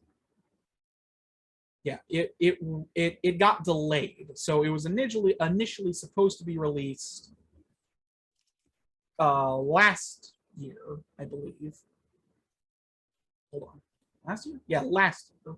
But it got delayed, which I'm like I don't know like the full history behind this game, but I'm fine with it being delayed as long as it's good on when it comes out. It is also going to be releasing on Steam. I don't know why this says PS4 and PS5 specifically, but it is also coming to Steam. And possibly Nintendo Switch as well. So you have lots of options to play if you wish. Cool. Yes, it reminds me of Shining Force, but also it feels like there's some other element to it other than just Shining Force, other than just being a turn-based RPG. It feels like there is an element of it where there's some other kind of thing you do other than just like clicking attack on an enemy. But then at the same time, it also feels like there isn't actually any tactical movement in this game. You're just like in a battle arena and you fight all the enemies that are in there. Well, yeah, because I don't think there's any moving around. Shining Force is a tactical turn-based. This does not look like a where you can move your things around the battlefield. This, obviously, you can't. I don't think you can move your things around the battlefield per se. It's not like on a tactical map, but it is. It at the very least appears that your characters can be in different positions. It's not like a predetermined thing where your characters are. It's like it kind of reminds me of Chrono Trigger. Like Chrono Trigger's combat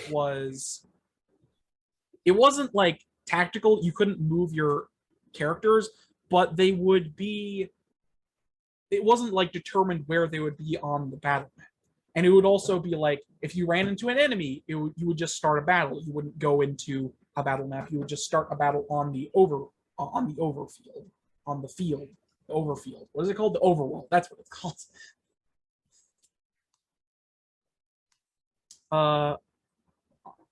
So yeah, so like it reminds me a lot of that, and clearly there is some inspiration from like Chrono Trigger and other classic RPGs like that.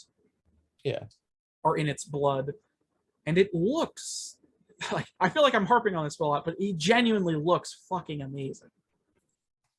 Like it's one of the more like, I guess the reason why I think it looks so good is because it's been a while since I've seen like a properly like full-on super detailed pixel art RPG. Like quite a few of the RPGs that we've talked about and have seen the past couple years, or at least that I've known about, is like the voxel, stuff like the 3D pixel art stuff. You know what I'm talking about, like in Triangle Strategy or whatever. I don't remember the names of the game. Oh, also I think the remake of Live Alive is also going for that style of like 3D pixel art, where you're in like this, kind of like voxel map. You know what I'm talking about. So it's yeah, just, I don't know the game you're talking about, but I do know what you're. I do know the. yeah. art. So I guess it's just been a while since I've seen something, and it's not like I don't like that style. It's just I feel like it's been a while since I've seen something that goes super like true old school pixel art, like that is incredibly super detailed, and it just looks great. Also, something cool is that Yasunori Mitsuda is on as the composer for the game. And if those of you who don't know, he is, or she, I actually don't know in this case, they just do that. That makes sense, right? Oh, it makes perfect sense when talking about an individual. Well, it does when you don't know what you they could are. Also say he or she, as well, you a lot could, of old but that's more of a mouthful, and I already did that. It is way more of a mouthful. I did all three of them, so I think my bases are covered. Anyways, Yasunori Mitsuda, not sure if I'm pronouncing that correctly, was the composer for Chrono Trigger, Chrono Cross, and also Xenoblade Chronicles 2. So they have quite the rep sheet in terms of music accolades. So the music for this game is going to be fire. I can guarantee you that. From the trailer itself, I already do very much like the music that's in the trailer. Yeah, you can very much tell that it's Mitsuda, just because it does kind of have like that Chrono Trigger feel to it, The music does. I know you two haven't played it, but it does. Yeah. Hey, you could play it. Probably. Actually, I mean, it's on the DS if you could find a copy for it. Saying. Okay. But yes. Sea of Stars. I've talked about this more than I feel like I had meant to. Well, not had meant to, but more than I expected, because, like I said at the beginning, I feel like I'm bad at talking about RPGs, even though I like them a lot as a genre. Also, I feel like I've ranted enough. Have either of you given enough thoughts, I believe, or what have you? Like, do you think? Do you?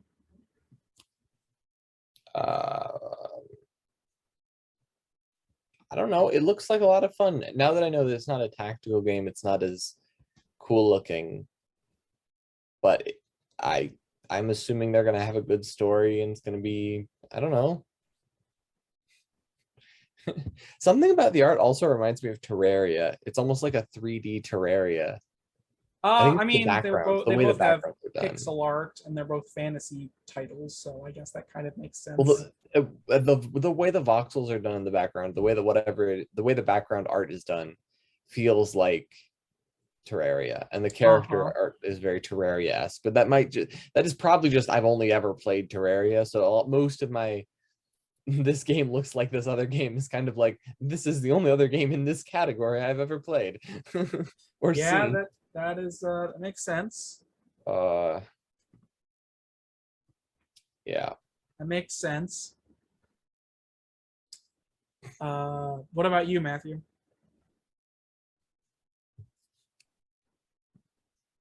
Oh, I'm muted.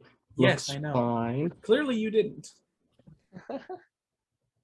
It looks fine, you say.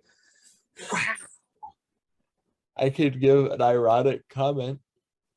What would be your ironic comment? Wow, they're so brave. They put a white male on the cover of their art. See, it's an unironic thing because nowadays people would be upset at them for that. So it's actually brave of them to do that. But they balance it out by having a blue-haired female next to him. I think that's like, but they also didn't put any thought into it at all because neither of them are actually any race. They're just like made up characters. There's some crazy people, but it's been, I haven't really heard that much discourse around box art. No, the box art looks fine. It looks cute. I don't know. It looks cute. I wish it was I wish that there was a tactics to it, because then I would get to play Shining Force again. But instead, there's like this more complicated stuff outside of combat, and then the combat itself is less complicated. Devin, just make a Shining Force game. I mean, it's still a turn-based RPG, so you still have to be like tactful with what you're doing. I like it's not Shining Force because it's not Shining Force because they are distinctly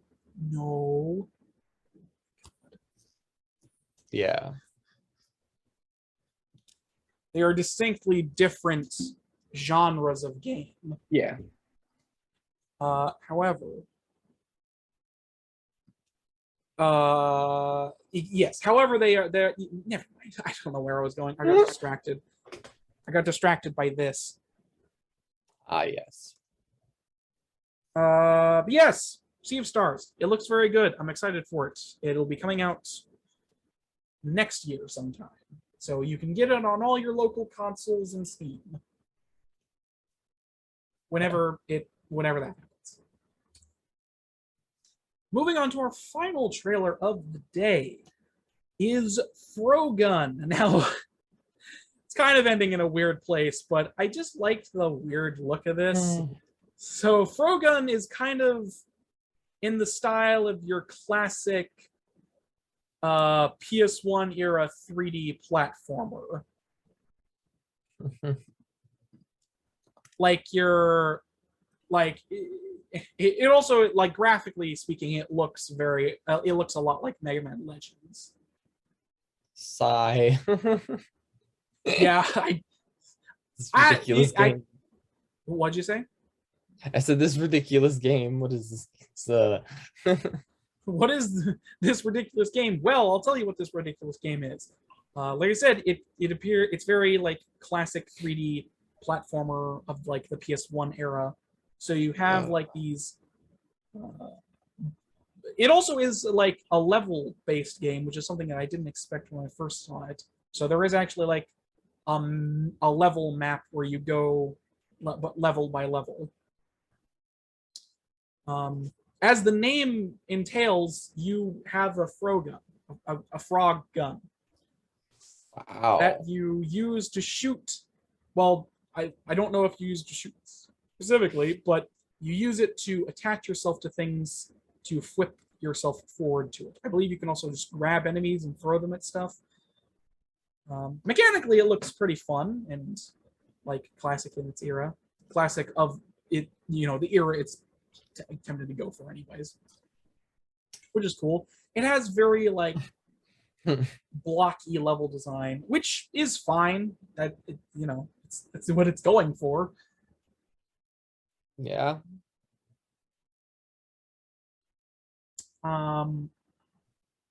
Yeah, Frogun. I don't know. I like the style of it. It's very like classic in its way. You know. Mm-hmm. It's.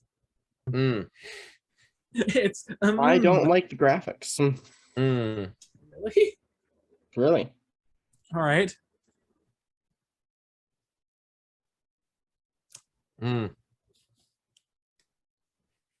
It's a puzzle game. Well, it is. Looks like a puzzle game. With a I mean, it probably. Weird. It looks like Mario. Well, it's a 3D platformer. It looks like Mario. Aaron, all games that are platformers in 3D look like Mario. Yeah. Your problem. It looks just like Mario. But with a different character. Uh-huh. And you have a frog gun, which is hilarious. Yes, you have a frog gun. And you walk in the derpiest way possible. Although the game has embraced this. The game knows about it. They're intentionally derpy. Uh-huh. So I will approve.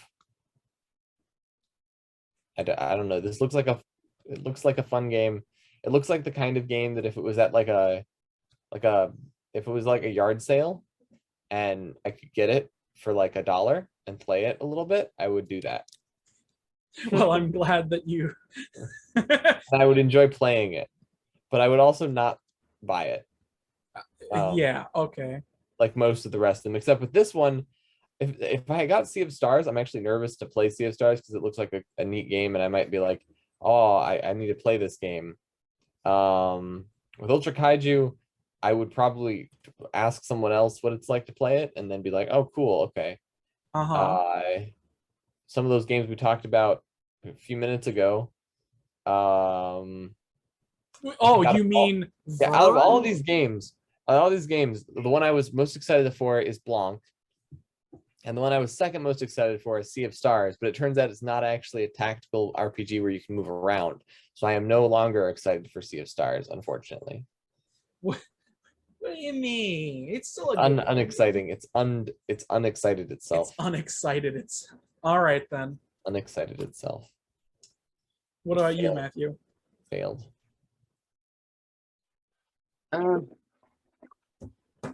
Is it just about general games or Frogun specifically? I mean, I guess you could, but I was specifically asking about Frogun. Okay. I don't like its graphics. I don't think I'd play it. All right. Good to know. Looks like a fine game, but yes. I personally think it's good looking and interesting. You play it. Well, that's the plan. That's the plan for basically all the games we end up talking about, pretty much, with the exception of a few. Wow. I don't know. I think it looks good. I like the sort of classic 3D platformers. Like I totally get for people who don't like that and or wouldn't even enjoy the style of gameplay it's going for because, like I said, it's trying to emulate classic PS1 era platformers, which those games probably haven't aged the best. This game probably controls fine. I hope this game controls fine. It and then it emulates it so hard that it even controls like those games. That would be impressive, I will say. I'd say the least. Like it's clear that they made it on purpose to work like that. Oh, it better not. Yeah, probably not, because modern game conventions would not stand for it. Anyways, but Frogun is coming to all your local consoles and PC, which most likely means Steam, August 2nd. So we only have about a month for its release. So look forward to it, or don't. A way you could make a game really annoying to play is by making it so whenever you click control, there's a 2-second delay before the activation. That would be bad. Actively bad. That would be the point. What, to annoy me? Call it the most annoying game ever and just make it absolutely obnoxious. Why? That I don't know. All Don't right ask. then. Well, that is it for trailers. Any final thoughts and or host topics before we just move on to news? Really? In all this time, you haven't thought of a host topic? I am tired. I got 1 hour of sleep last night because I the did not parents think. just like, you will not sleep. I was so incredibly tired yesterday too. All right then. So not only am I unrested from a day of being tired, I also am unrested from no sleeping. I forgot host topics were a thing again. Oh no, that's actually my excuse. I forgot that host topics were a thing also. I'm not saying that ironically. I also did forget that host topics. All right, cool. Whatever. Doesn't matter. We never have a host topic anyways. Anyways, moving on to news. We have quite a bit of news that we'll be talking about today. So first off, before we jump into any of the heavier subjects that will get me a little annoyed, a new study projects that the video game market will decline. Jesus God, words. So a new study has forecast that the video games industry will decline over the course of 2022. Jesus Christ, why are my words failing? All right. Okay. I'm just gonna apologize for my words. So I suggest a year-on-year decline following a strong period of growth, specifically is what the study claims. So this I do not believe is overtly surprising. For one, based on like it kind of makes sense that the games industry is on a bit of, not the industry, but like like it makes sense that it's on a decline. Yeah. Because of COVID, which massively increased sales of things. So obviously now that we're not in the COVID times as much anymore, we're finally starting to come out of it. Obviously, sales wouldn't be as big. Plus, the chip shortages and all that bullshit is still happening. That's been happening for what feels like a millennia at this point. It's only been a couple of years. It's ridiculous, though. Anyways, yes. I mean, I'm not someone who's affected, so I don't have to care. But chip. Yeah, you whiny people need to shut up about your chips. just live with nature and meditate. Yeah. So supply chain issues in regards to bottlenecking the availability of consoles and PC hardware, like the chip shortages and all that other stuff, is also making it, is also forcing the revenue on the decline. Also because of COVID specifically, there was a large change in how people played games, specifically in the Asian markets. Internet cafes obviously couldn't be run, which was, I honestly kind of forgot. Like, I don't think about it too much, but internet cafes are hugely popular in the Asian market, especially like China. Like, I forgot how much gaming actually takes place there, just because I hadn't thought about it in a while. But yeah, the fact that internet cafes basically stopped being a thing because of COVID obviously would have impacted how much revenue certain aspect of the games industry would have gotten. Also, let's not forget that every service and utility in the entire world have at this point pulled out of Russia. So that has massively affected, a lot of things in that regard. Yeah. So, yeah. So overall, it's not that big of a surprise. And also, apparently, the study, yeah, apparently the study also finds that the games industry will recover in 2023 as component shortages stabilized, delayed games are finally released, and new markets continue to further adapt. Gaming. After 2 years of huge expansion, the game market is poised to hand back a bit of that growth in 2022 as multiple factors combine to undermine performance. So yeah, so the year will. So apparently, even with all of this, all of this stuff that I've said, apparently, the year will end well ahead of pre-pandemic performance, and the outlook for the sector as a whole remains positive, with growth forecast to return in 2023. So apparently, even with all of this happening, we are still going to head in the direction of upward growth. Which, not gonna lie, like I don't know. I had another segment like most of this is related to like obviously this happens.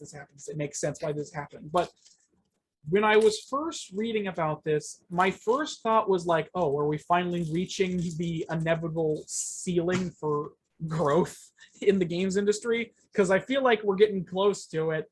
And once we hit it, a lot of bad things are going to start happening. That bubble is going to pop and just because like I feel like I've talked about this before, but like you can't have continuous growth, like exponential growth forever.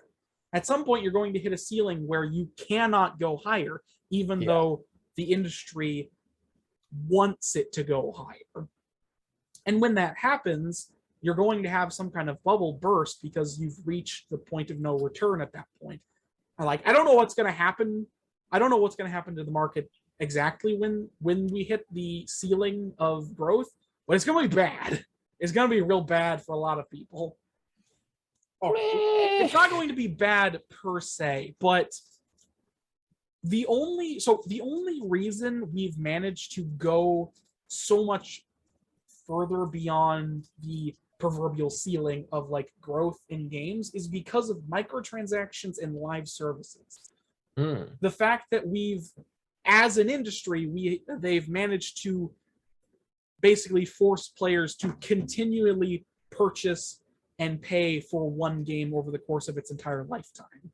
I see. That's the only reason games revenue has continued to increase exponentially. And spoiler alert, investors and other people at the top brass don't really understand that and just want the continued increase in growth. So they don't really understand that eventually you're going to hit a ceiling. And when that happens, they're going to be really disappointed and start. Yeah, not only are you going to hit a ceiling, you're going to have crushed your market. So like there could be growth that we could have gone in a different direction, but we went in this direction. Yeah, the AAA games industry is being stifled under its own stupidity at the moment. This is decreasing the actual number of people that are going to buy games. It has. I know. It genuinely has. Oh, like I have personal experience with this with Magic. They released a new set recently for Magic for paper. It was like a month ago they released it. Matthew and I and Dad went over to the game store and played the cards from this set, from the paper version of this set. And we got to play those cards. They made about twice as many cards for digital client, but only for one of their digital clients, for a single digital client, using the same art. So they made it cheaply. They used the same art on multiple cards. So now there are like 6 of the same card that all have the same art. Yeah. All but one of which are only on this digital client and only used in a specific format on that digital client. Makes sense. They released hundreds of cards into this specific format that no one except a small group of people who pay the money play. And so those small group of people have just gained like half of an entire set release. Those few thousand or whatever they are. And eventually they're gonna find something other than Magic to play, I assume. I really hope. And then eventually magical wizards, like the guys who make Magic, will just realize like this is dumb. We should stop doing this. Let's stop. Stop paying. You'd hope so, wouldn't you? Stop putting money into this nonsense. Stop. You would hope that to be the case. I really would, yes. Yeah, like, I don't know. Wizards of the Coast are massively dumb in their own right, but I will give them credit. They haven't fucked up the entire market as much as AAA games industry, AAA games studios have, or publishers have. I will give them credit. They haven't fucked up their own market as much as publishers have. Which I feel like is partially just because they're owned by, oh god, what is it? What's the company called? The Wizards of the Coast is owned by Hasbro. Hasbro, that's right. They're owned by they're owned by a corporation that owns a large portion of the market share in like a lot of different industries anyway, so you know. Like Hasbro has a ton of reach in regards to like obviously they own Wizards of the Coast, but they also like make a bunch of different like games and toys and stuff. Like they're a big company. That's slightly off. Well, it's not really off topic because I was talking about marketer. Anyways, like, but you are correct when you say that it has, you know, this has stopped, interrupted like how people buy video games, because it has. It genuinely has decreased the amount of people that actually buy video games nowadays because of because of, you know, live services trying to force players to, you know, spend money on it for their entire lifetime. And there are multiple different live services by different people. Hell, some publishers have multiple live service games that they release in the same year. It's just ridiculous. And the worst part about that is like all of this, all microtransactions and live service games are specifically designed for like 1% of the audience. Yeah. You know why that is? Well, it's not even that is the 1% that makes the most money. It's just like that in politics. Well, that's what I'm saying. Laws are for a specific group of people who have the most influence. So, since we're on the roll of talking about microtransactions, I will swiftly go over to our other bit of news, which is that Blizzard. So in Diablo Immortal, there are microtransactions. Surprise, surprise. And the Blizzard boss defends their existence. So Blizzard boss Mike Ybarra, the head of Blizzard, has spoken out about the controversial microtransactions found in Diablo Immortal. So it's fortuitous that we got onto the rants previously, because I actually have a bit of news that was related to this.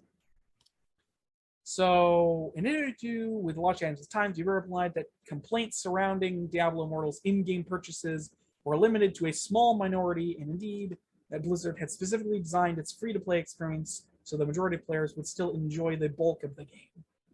Ybarra pointed out the game's high rating and number of positive reviews on the App Store, and suggested these contrasted with some of the negative headlines and complaints which have been reported.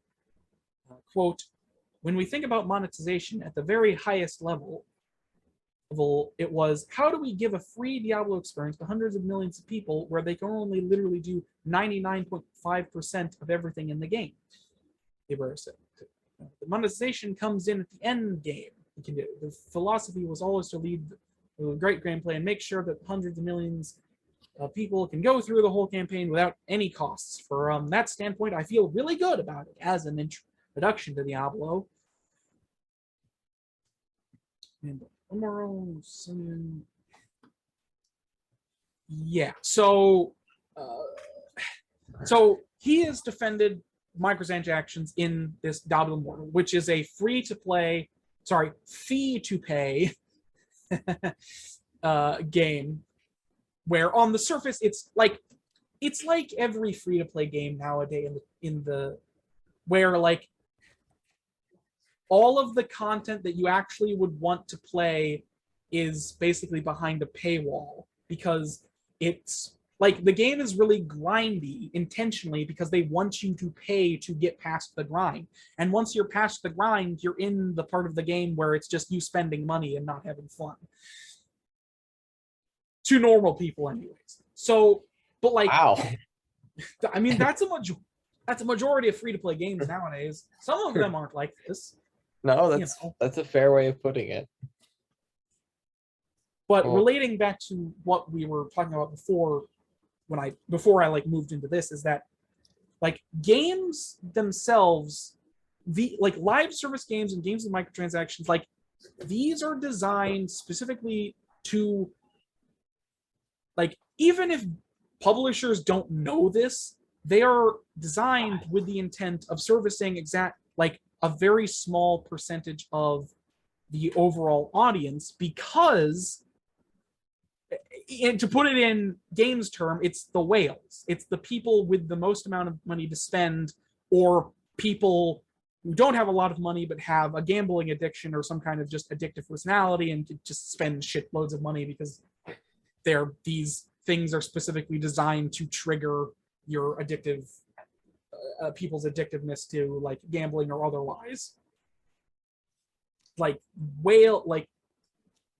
the microtransactions and live service games and all of these things are targeted at the whales of the industry. By the way, that's just I'm using that term. I'm not using, that isn't something I came up with. That's just a term that exists within the gaming industry. Like that's what they call people with the money. They call them the whales.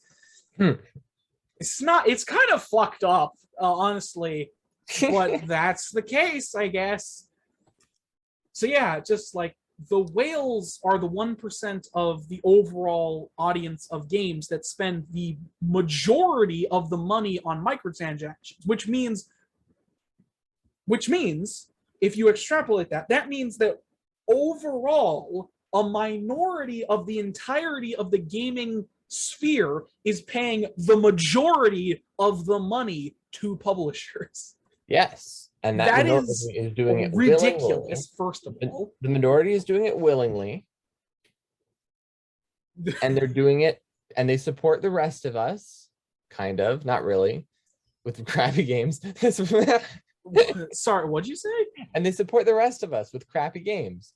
What the minority that's paying for the majority of the gaming industry. But like, you have to understand. Did you know? By the way, did you know that's the same way with taxes? Oh, I'm not surprised by that. It's something like 60% of taxes is paid by the top 3% or something. Yeah, well, you know. It's just, that's how it works if you have a society built like this.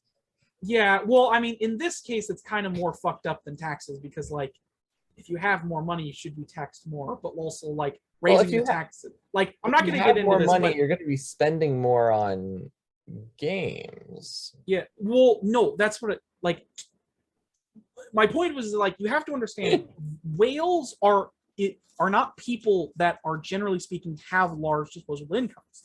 Like, there are plenty of stories of people who don't necessarily have large disposable incomes, but are just have problems, like have an addictive personality or a gambling addiction or other issues. And there are, like, specifically with loot crates back when those were still like the big potato, like those literally did trigger people's gambling addictions because they were gambling, to the point that people with gambling addictions had to stop playing games with loot boxes because it triggered their gambling addiction. Okay.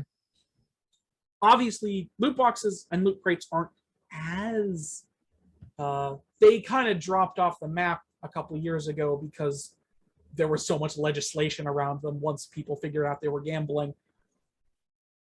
So I haven't personally seen loot crates in games in a while, thankfully, since I feel like those were really bad. Microtransactions are still bad, but at least they aren't gambling. Like, at least now you can actually pay for what you want instead of paying for a chance of what you want, which was its whole fucking big thing. But, like, my point being is that the fact that the minority of the entire player base of the games industry is paying for the majority of, like, microtransactions and otherwise, it doesn't necessarily mean that all of them are, you know, very wealthy with large disposable incomes. It can mean that, and probably some of them are, but it also means that there are just people that have a problem and can't stop themselves. Yeah. Or it's you know, like to take it to like the mobile gaming sphere, it's like people weren't watching their kids, or their kids were like, you know, their kids just pressed the big button that said spend all my money in this credit card now, please. And that's just all your money gone because, you know, kids are intelligent. They just don't have perspective. So they can very easily steal anything they want and do what they want. They just don't have a perspective on what that means. I have said this a lot before. This is a different topic entirely, but I've said this a lot where kids aren't dumb. Some kids are dumb in the same way that some adults are dumb. But children just don't have perspective to understand the meaning behind a lot of things. So if your child sees you input your credit card numbers and figures out, okay, so what you just did allowed me to do this thing. It doesn't have any children don't have any concept of money or greater world, or understand that credit cards have limits and you can increase and you can get massive debt on them by spending on credit cards. They just know that did the thing that I wanted. Therefore, I will steal your credit card and do it myself because I figured out how you did it. So yeah, that's a different topic entirely, but it's just a thing. Like the people who say children are dumb never truly grew up.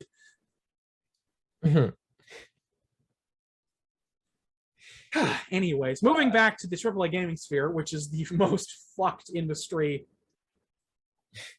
that I partake in largely anyways. You know. Yeah. Yeah, so I don't know. I feel like I've gone through this enough, but it's also kind of like the fact that Ybarra like actively is like, oh, from the looks of it, it seems these are fine. Based on what I've contested from like positive reviews on the App Store, that definitely means that the high rating in the game is definitely a fucking whatever it's called. It's definitely a sign that microtransactions are a good thing. I don't know. I just think it's a dumb thing to try and defend microtransactions because it's they're never good. Nobody likes them. We accept them at this point because we've been worn down enough. Well, I don't accept them because I haven't been worn down at all. So I just literally don't play games that have that. Yeah, I know. I mean, I just don't buy into microtransactions. Well, you don't have an addictive personality. I do actually have an addictive personality, but I literally just don't play those games. Yeah, that's a good thing because then you'd spend lots of money and become a whale. Yeah. You become the whale. Well, I was gonna say I do that with Magic, but I don't ever actually do it on any expensive. Like I'll spend $20 here or there, and I've probably over the course of time spent like $1,000 total on Magic stuff. But that's over the course of a really long period of time, and that's all these little things that I buy that I want to collect. Well, that's how they get you. It's the little things. No, the whales. Okay, it is the little things, I guess. So it is like, but I'm collecting pieces that I'm wanting. I'm actually getting something out of it that I can sell. Well, I mean, you're buying things that are physical. Everything in the gaming sphere is completely digital and has no monetary value whatsoever. Yeah. Unless you're talking about the whole CSGO weird skin market where for some reason digital skins have real monetary value, and there was a whole like cottage industry about buying and selling skins. That was a crazy time. I don't know if it's as bad as it was back in the day, but I think it's still a thing. That is strange. The skinonomy, if you will. No. Yeah. Never say that word again. Yeah. So I feel like I've gone on enough of a rant about all of this, but ultimately I just don't agree with it. Like microtransactions in general, And I just think it's kind of fucked that, because like I said, like when we reach that inevitable ceiling, because it's only whales that are skyrocketing us towards that inevitable ceiling. Because normal people who just spend a normal amount of money on a game, actually, the thing that games companies are currently doing is trying to increase the base price for physical video games. Because the standard became like $60 at some point. It became standard $60 because it was done enough and people just accepted it after a while. Because I thought it was $40 still. Oh my, I didn't. No, the Became standard $60. price. The standard price for a 60 or a AAA title is $60 at this point. This is in the past few years, right? It's been $60 for well over like 15 years, maybe 20 years now. No, like even as far back in like the early 2000s, you could already see like the video games are $60. Originally, it was like in the $30 range back in like the 90s. It was like a 30 something. Like games do technically have a varying in price, but the quote unquote industry standard for AAA video games is $60.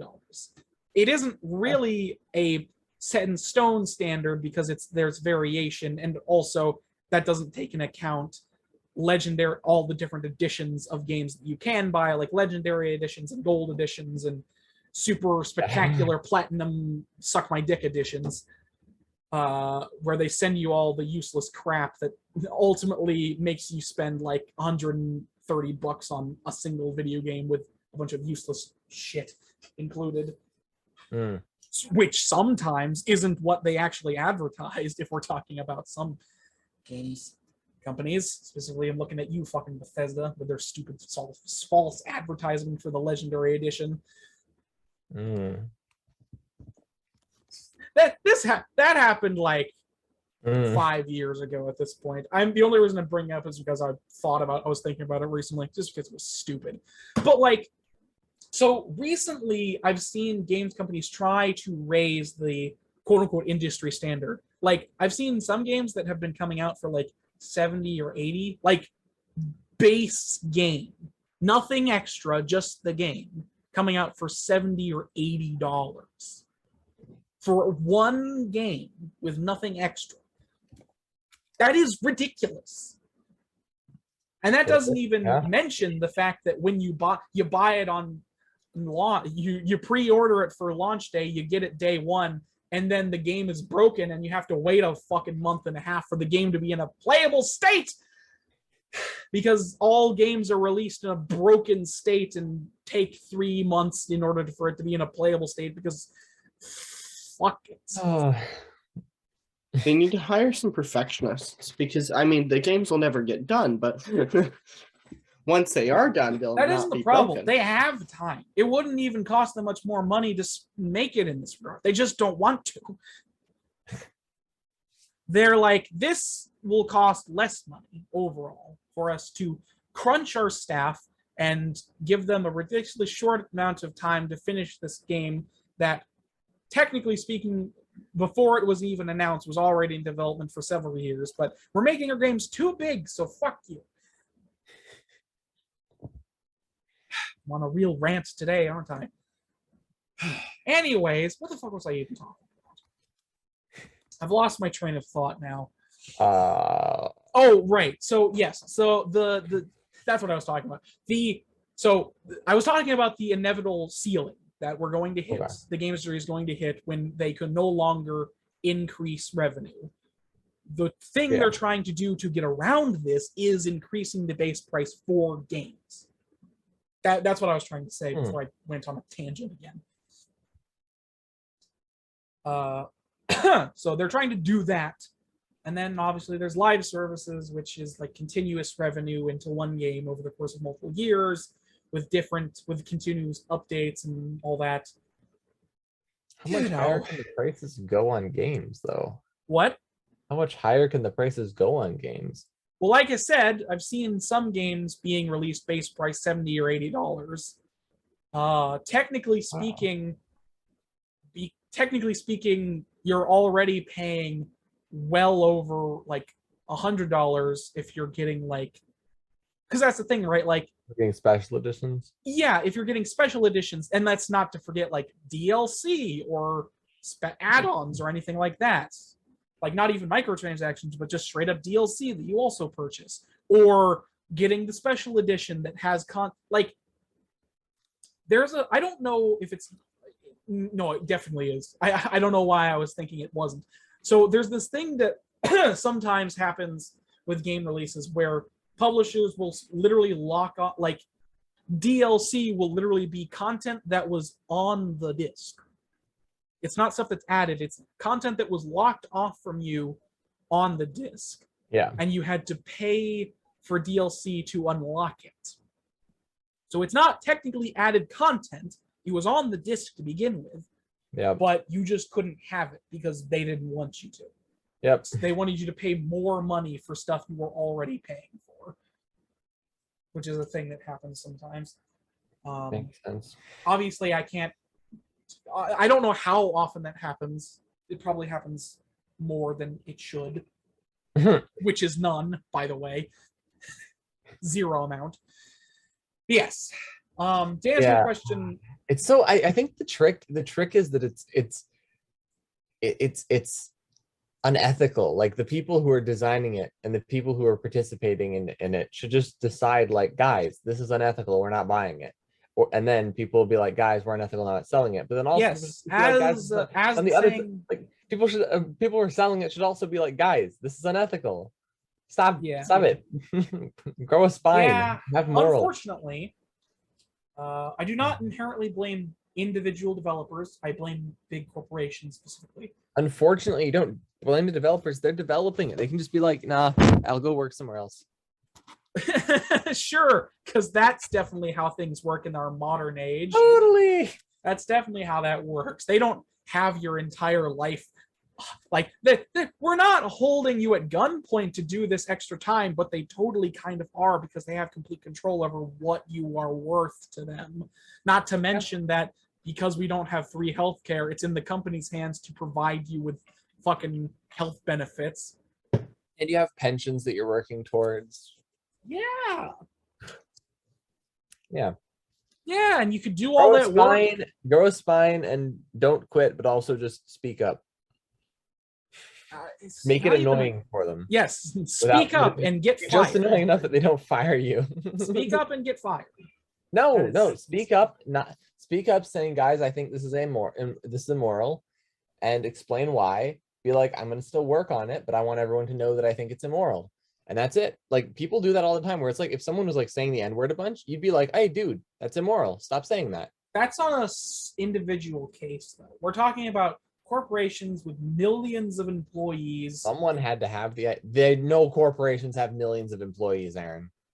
They straight up, thousands of employees. Thank you. There's not a single corporation that exists currently. Listen. Of employees. Apparently, I'm very off track today. Unless you're talking about the Chinese said government 1,000 as a corporation.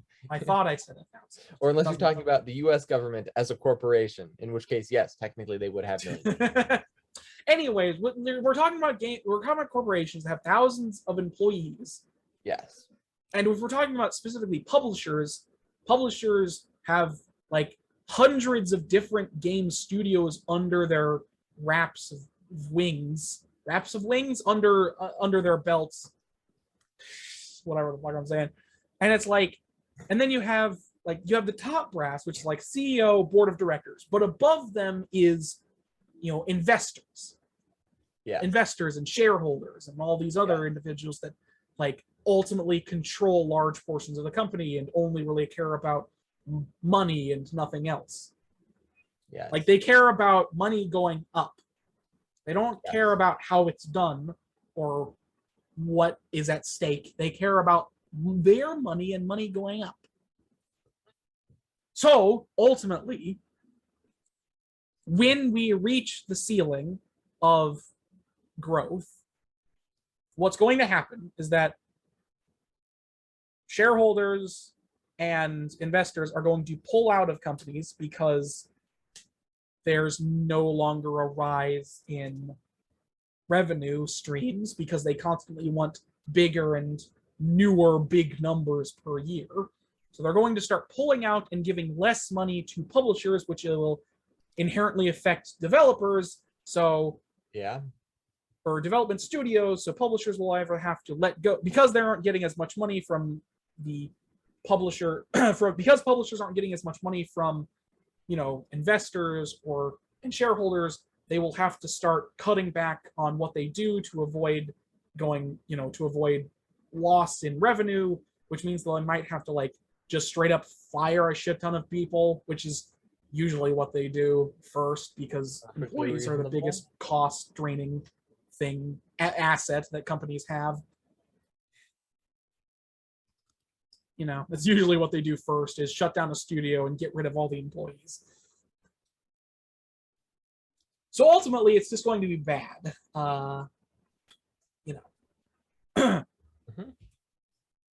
And hey, the only people that end up getting hurt from this are the individual. Yeah. Anyways, so to vaguely answer your question, I don't feel like I answered your question of how much Aaron, further Aaron, could... Here's the problem. The people who could have spoken up to try to solve this were the employees. If I suggest a really terrible idea and you're just like, well, I guess I'll just go along with that terrible idea that will eventually cause the industry I work in to collapse. Either I'm dumb, I'm a coward, think the developers specifically came up with microtransactions or even wants to do this? They had to implement them. Yes, they don't have a choice. They do actually have a choice. Yes, don't do what you're told or be fired. No, the choice, that is not how employments work. It is. I have actually worked in jobs, and yeah, you haven't worked in the games industry though. Let me tell you a cool fun fact. Did you know that on the regular basis, large corporations in the gaming industry will let go of large portions of their staff before their last paycheck is due because they don't want to pay them for all of the extra work they put them through? Yes. I know the games industry is messed up, and it's because the people who build games in the games industry love the games and love making games so much that they are exploitable. A lot of them. Some of them are probably not the majority. Probably not the majority. Well, you don't exactly see that in construction work. You do sometimes see that or try to see that in construction work, but you get sued. Construction. You should just sue the company. Why can't people sue the company? Because they're too big. That is not true. The way suing works is that you can sue them, but usually they have a fucking team of lawyers. You think you're going to win that lawsuit? Yes, if you team up with if you do a not class action, what's it called? If you do the group lawsuit, whatever the group lawsuit is called, you could win potentially. Okay, what do you win out of this? You win by A, making them spend money on their lawyers, but B, you win your paycheck. This is a thing. You can sue big companies that have tons of lawyers. It can happen if you have a good case. If there was something in your contract that said you could be fired randomly, though, that's kind of unfortunate. I mean, I don't know about the contract specifically. In that case, you can't sue them because it's in your contract and it sucks. I don't know, different companies have different contracts depending on what it is and stuff like that. I don't know specifically for the gaming industry. Obviously, there isn't a standardized contract for that kind of thing. But listen. You're being a little too optimistic for me. Okay, I'm saying people can just be a little pushy, and also more importantly be at all vocal at all, which I assume someone's vocal, but maybe talk to the investors, go and talk to investors and be like, hey, investors, or diversify your means of employment so that you're not tied down to one single company, so they don't actually have that much. Because if you hand someone a knife and have them hold that knife to your throat, and then ask them to cut your throat, it's your fault if your throat gets cut, I would assume. If you're just allowing it to happen, so if you're just allowing your life choices to lead you into the position where you can't do anything except stay employed at an awful company, choose to be employed at an awful company, and then stay employed there, even when they start destroying your job, and you just have no choice but to go along with it. I feel like that's removing way too much agency from people. They have that power. It's a hard choice, and it's probably, there's a good chance it could lose them their job, but is it better than making the bad decision and just letting bad things happen? I mean, we've already seen how much corporations hate unions, which is in of itself vaguely. I didn't say unionize. Well, I mean, like, I said as an individual, talk to the company people, the other individuals that you know. You're not going to be able to talk to the company because you can't talk to a company. Companies don't exist. yeah, but like,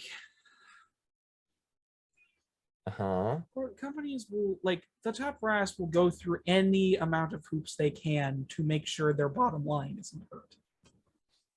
Because of investor pressure.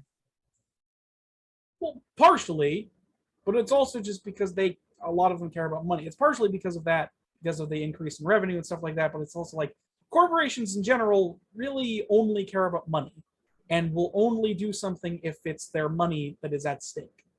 Which is why, on a consumer level, you have to vote with your wallet and actually, like, okay, yeah. So this is technically not useful because, like I said, 1% of the people are spending for like 99% of corporations. Yes. So, like, technically speaking, voting your wallet doesn't work wholeheartedly, at least on an individual scale. But if a big enough portion of people decided to not spend money on games, it would at some point outweigh the amount of money that whales spend on games. Yes. However, that's not going to happen because the general populace doesn't fucking care. So see, there's our problem. Yes, the general populace doesn't care. People care more about their shiny product than the people that get fucked up to go towards that. Yep. Sounds like most of life. Doesn't have to be this way. It has to be this way. This is how the world was made. Didn't you know? Thousands of years ago, when we were sitting around, I forgot what analogy this was going for. Great. When you're sitting around the fire, yeah, something about hunters and getting fire, and I don't remember. No, it's gone. Right. All right, moving on. So yeah. Anyways, yeah. Fucking. It was about the boss defending microtransactions. Yeah, well, specifically this bit of news, it's all sort of like encompassed at this point, I guess. Yeah. So yeah, Mike Ybarra defended the microtransactions in Diablo Immortal. Now, I will say, I will say I have actually seen purchases in games be implemented well. In-game purchases be implemented well. I don't think I've ever seen microtransactions implemented well, but yeah, basically, if it's a cosmetic thing that you can buy,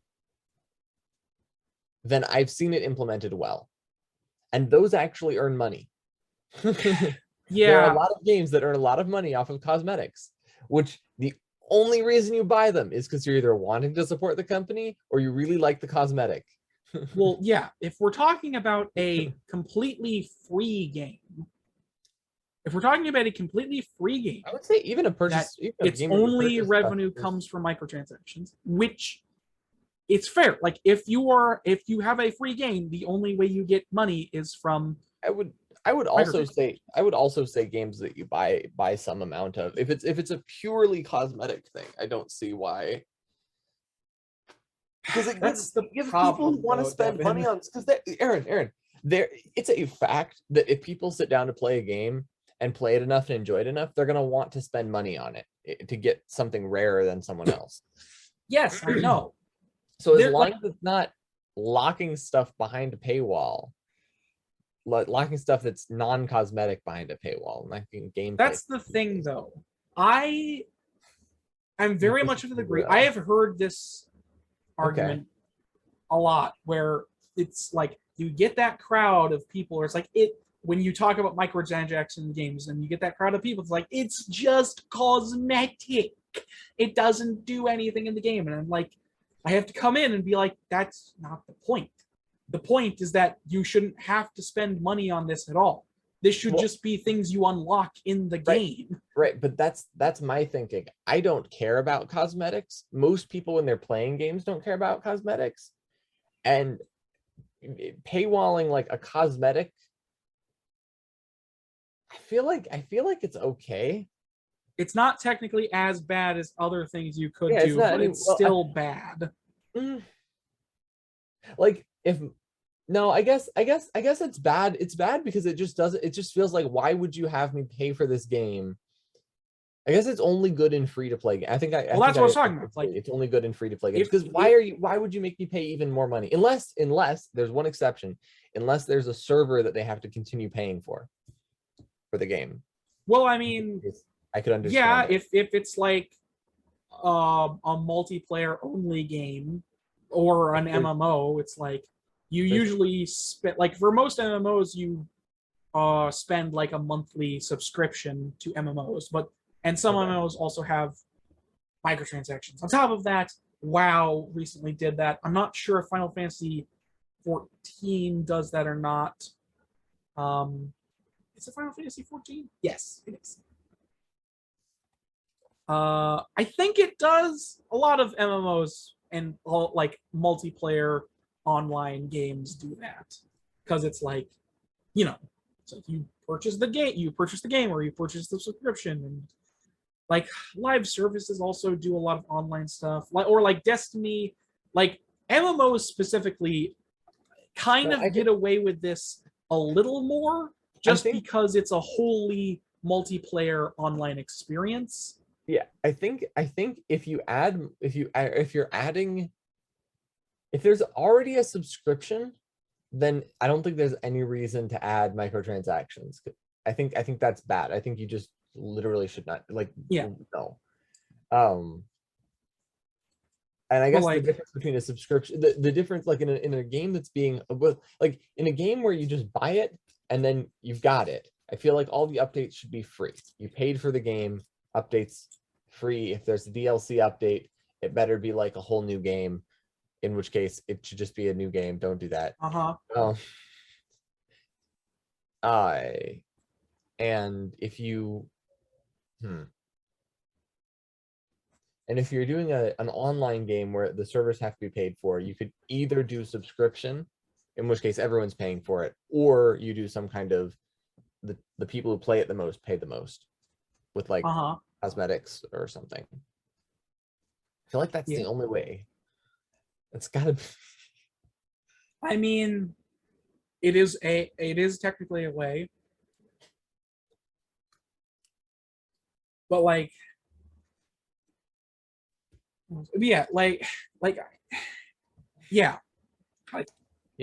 that should technically be the way, because like I was saying, and like you said, it's like, why would I pay extra money on top of something that I'm already paying for?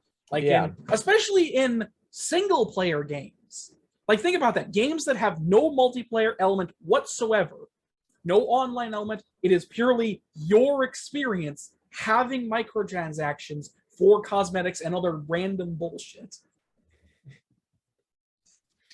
That is the most egregious thing in the world to me.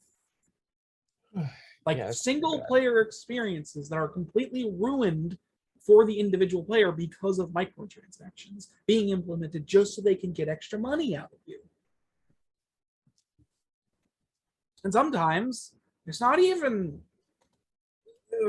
cosmetics. Sometimes it's like just fucking features in the game, like Middle Earth Shadow of Mordor Shadow of War, where it had this whole feature where you could like recruit orcs and build these big bastions and stuff. That game was ruined when it first initially launched because it had microtransactions where you could purchase orcs and stuff. You could purchase things you got in the game. So the grind, like it was super grindy and poorly optimized and balanced because of the microtransactions. And eventually the microtransactions were taken out after Warner Brothers just decided they got enough money, I guess, and the game got rebalanced to where the grind wasn't bad because the microtransactions weren't there anymore. Ah, I see. So like stuff like that happens. But like the reason I fight, the reason, like, I completely understand individuals who are like, it's just cosmetic, it's not that big a deal. But the reason I fight so hard against even just cosmetic items, even in game, like, it's because it's not something that should exist. Back in the day, before all this shit happened, you unlocked things in games. You remember that? You remember when you unlocked alternate costumes, alternate weapons, more things, and it was all in the game right there. You got what you got on the release. Nothing more, nothing less. It was all there, and you got to unlock all of it. You didn't have to pay extra for it or do a little fucking hula dance to get the servers to start running. Not even get started on always online games, even for single player services, which is a whole other ball, stupid. But like, the reason I fight, like I said, the reason I fight so hard against it is because I don't want it to become, even though it already kind of is a standard practice within the industry at this point, I don't want it to be. Even against people who say it's just cosmetic, it doesn't matter, I will fight against it because it shouldn't exist anyway. It's not something that should exist. Yeah. Yeah, ultimately, or what you can? I said I have to use the restroom, by the way. Oh, goody. Yes. So I guess you could. I'm just gonna keep talking to myself. Okay. So ultimately, sorry. So ultimately, comes down to it. That was a large rant that probably lasted like 30 minutes or something. I don't know. Felt like more. Felt like 30 minutes. Probably more. Ultimately, we aren't even done with the news yet. I still have 2 pieces of news that are going to get me angry. Whatever. Those will go by much faster. Ultimately, microtransactions shouldn't exist, and DLC, especially for like online stuff, is bad because it essentially forces players to waste money on things that they might not always have access to if the servers shut down. So, you know. Anyways, I guess we'll be right back. And we're back. Okay, so yeah, so those 2 bits of news are done. Just to refresh your memory, we were talking about the video game market declining and then coming back up, and also I always like to point out Mike Ybarra is the head of Blizzard. Specifically, so he was the company head that was defending microtransactions. He wasn't like an individual developer or programmer or anything like that. He's the head of the company. So yeah, just saying. All right, so I guess we'll fucking do this one next. Sort of to add on even more fuel to my rage-inducing fire. This is also vaguely related to stuff we were talking about. I mean, not really. You'll see what I mean. Okay, so Ubisoft is planning to shut down the online features and servers for up to 15 and possibly more older games of theirs.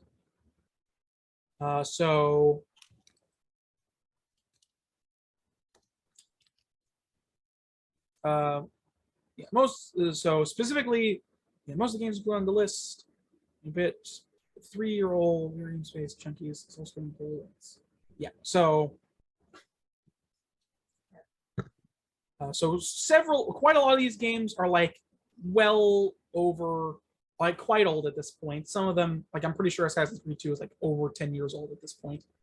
So some of these games that are being pulled, like it's specifically, it's online content and online servers. So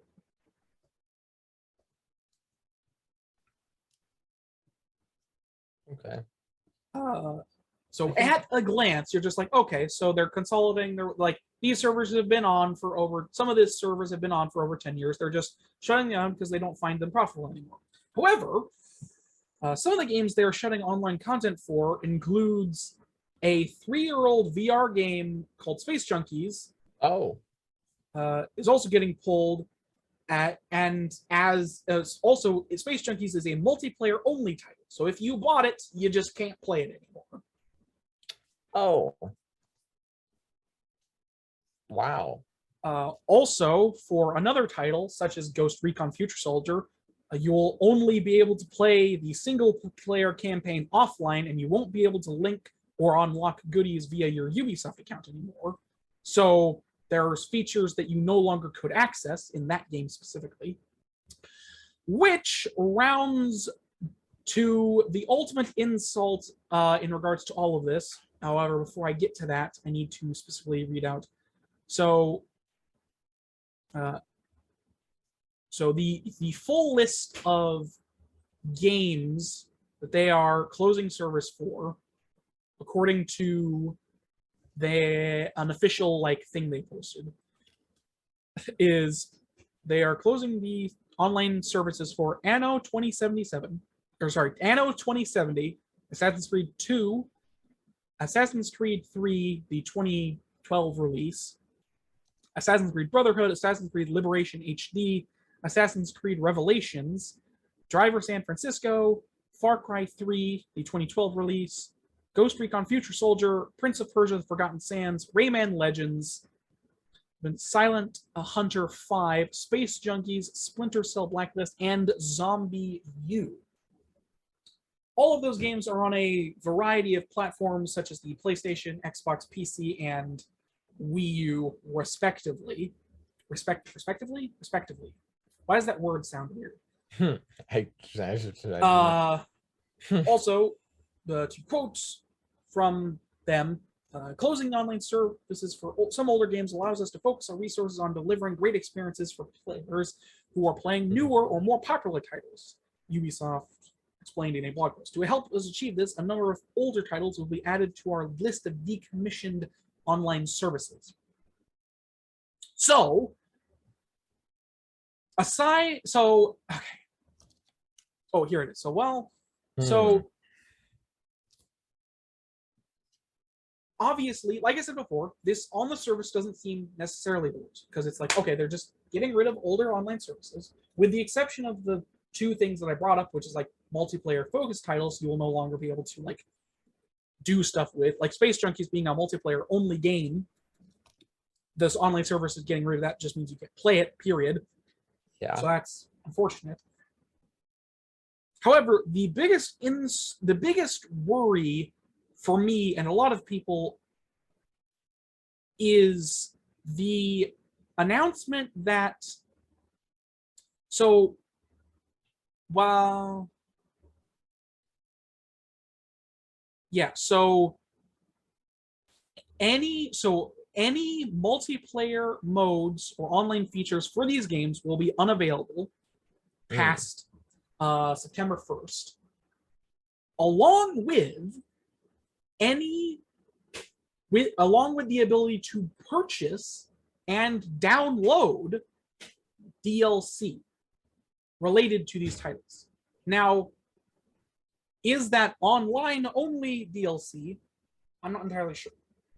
I kind of hope that to be the case, but also the fact that they can do this at all is kind of bad, because like they put out a blog post about this and like they don't specify specifically.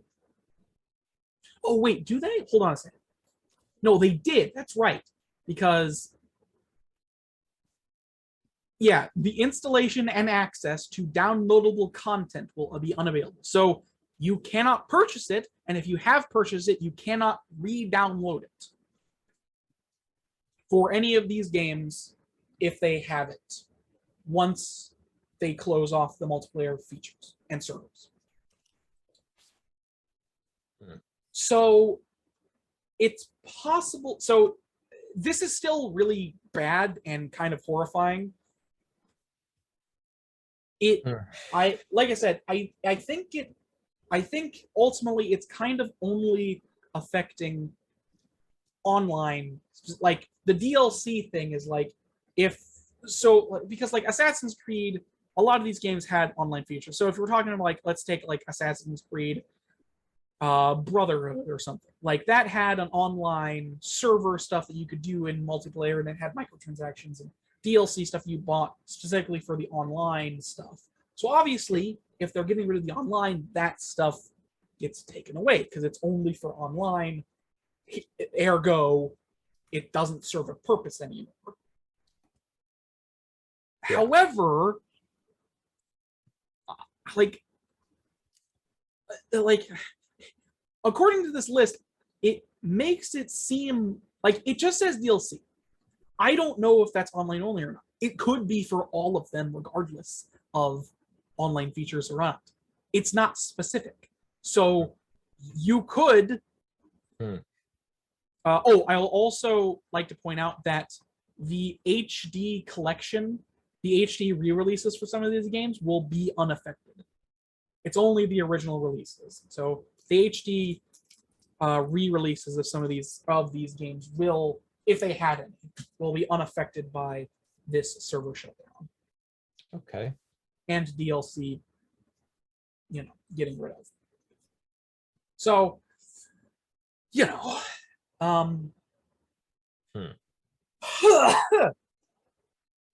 so if any of the games, so like to put it plainly, if any of the games had like online features relating to Ubisoft or had anything like that, that will no longer be available. So if a game had like a login bonus every time you logged into the game on your Ubisoft account, that no longer would work because the server would be down. So you could no longer get that extra goodie for logging in. It also means that, if the like any online feature at all, like for Rayman Legends, that game actually had quite a bit of online functionality in regards to like daily challenges, online leaderboards for like stuff like that, extra goodies for just logging in. Like that actually did have quite a bit of online functionality to it. So it's not like the biggest deal. It's still like mostly a single player game, and I don't think it'll affect the gameplay that much. I don't believe it gets rid of. I don't think there's actually any DLC for Rayman Legends now I think about it. That explains why I like the game so much. Rayman Legends is just good. So yeah. Where was the other one? I feel like I'm kind of vaguely going in circles about this, but like I said. Oh, that's kind of annoying. Yeah, so like, yeah, so any Ubisoft account related stuff will no longer be available, regardless of what it may or may not be. Like I said, also DLC, even if I still don't know if that DLC is related to single player or not. I really hope it's not, because that just means like that's literally like getting rid of history. Like they're literally destroying history. Yeah, I mean, which is why I feel like. Continue. I was gonna say, I feel like for I have one side of this. I'm like, well, I mean, you've got to eventually stop supporting things, because there's no way you can keep all of everything available for everything all the time. And maybe it'd be possible to like set up a way to like get access to the things. If someone really wants that particular DLC, maybe they can contact the company and get it or something. I mean, and then on the other side, sorry, they could release the server like data. Like they could release the server code. Like no, the code. That's what they could release the server code so people could just make their own servers for these games. Yeah. They could do that. They won't, but they could. You know. And it's like I get you as well because it's like I agree. Obviously, this can't happen forever because it's either a drain on like ultimately they are companies. Even though I was bashing companies so much in my last event, they are companies. They function on money. Ultimately, they can't do something forever. However, I feel like in the current state of the gaming sphere, the AAA games industry doesn't really care about its history very much. And it's not super big on games preservation. So the only real scene that cares, the only real scene that keeps games preservation alive to such a degree is literally like piracy. Like piracy is what keeps games preservation so like Yes. alive because, you know, It keeps games preservation alive, not necessarily the game. I mean, it does keep those games, but it doesn't keep the game industry making money. Well, like my view on piracy is I feel like I've explained this. My view on piracy is that ultimately piracy is only something people will turn to when the official outlets are not providing a good enough service to compete with piracy. Nah, the evidence doesn't back that up at all. Yeah, Look, no evidence the there. rise of anime piracy was not directly correlated with the fracturing into a bunch of different places to the point where you weren't even sure where you could watch anything, to the point where there were entire services built so that you could find out which streaming service the anime you wanted to watch was on, so that you could then go to that anime place and watch it. Yeah, that's definitely not the case. No, and that definitely didn't also, I mean, I don't know if it was the anime stuff that led to it, but that definitely also led to the everything gets a plus now. You have Disney Plus, Stream Plus, Hulu Plus, ESPN Plus. I don't even know why they made that. Yes, I think there's ESPN Hulu. Plus. Hulu's kind of its own thing. Hulu I mean, Plus. there's Paramount Plus. Paramount. Oh my goodness. Paramount. I think the only thing they really have on there is I don't know. The Witcher? Is that on there? I don't remember who does The Witcher. Probably not Paramount. I don't remember. Wait, there was also Peacock. No, oh, I remember now. Paramount has all the CW shows. Oh boy, the really That's great right. Like nonsense. Batwoman, Batwoman and Superwoman.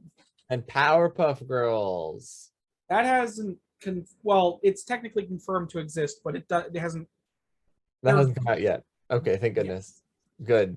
They need to rework that. Because the original script. They need to rework the nonsense script. Yeah, the script leaked, and like that's because it's like they're redoing it. I don't know some people. I don't know what they're doing right now with that. Yes. They need to, no, they don't need to fire the people. They need to get those people counseling. Yes, this is exactly what we should write for the children. Yeah. I also like to point out like this has nothing to do with games at all. And also it won't make sense for those who don't know, but like I read that script. Well, I kind of read it. I listened to some people reading it, Oh wow. Okay. And it's like there are so many like bad decisions, not only in like from a story perspective, but also from like a genuinely like very offensive. Like I'm not talking like I'm offended. I'm talking like genuinely like kind of racist and bad stereotypes, like turning the like making the father black and making him abusive and bad. Why? Like there's the thing. Like they turn. Why? What the fuck is his name? The professor. What the heck? I can't remember his name. I think it's just the professor. The professor who made the Powerpuff Girls and is technically their father. In the script, they turned him black, and he's now like an abusive drunk asshole. Wow. Wow. I don't know. I don't need to go into detail about that script. It's just bad. Yeah, it's bad. Oh, that was a while ago though. It leaked like a long time ago. I heard about it recently. It leaked like a year ago. Okay. The script was leaked like a year ago. So yeah, I don't know if it's still in production. I assume it is, because for some reason CW shows keep getting launched, even though all of them are bad.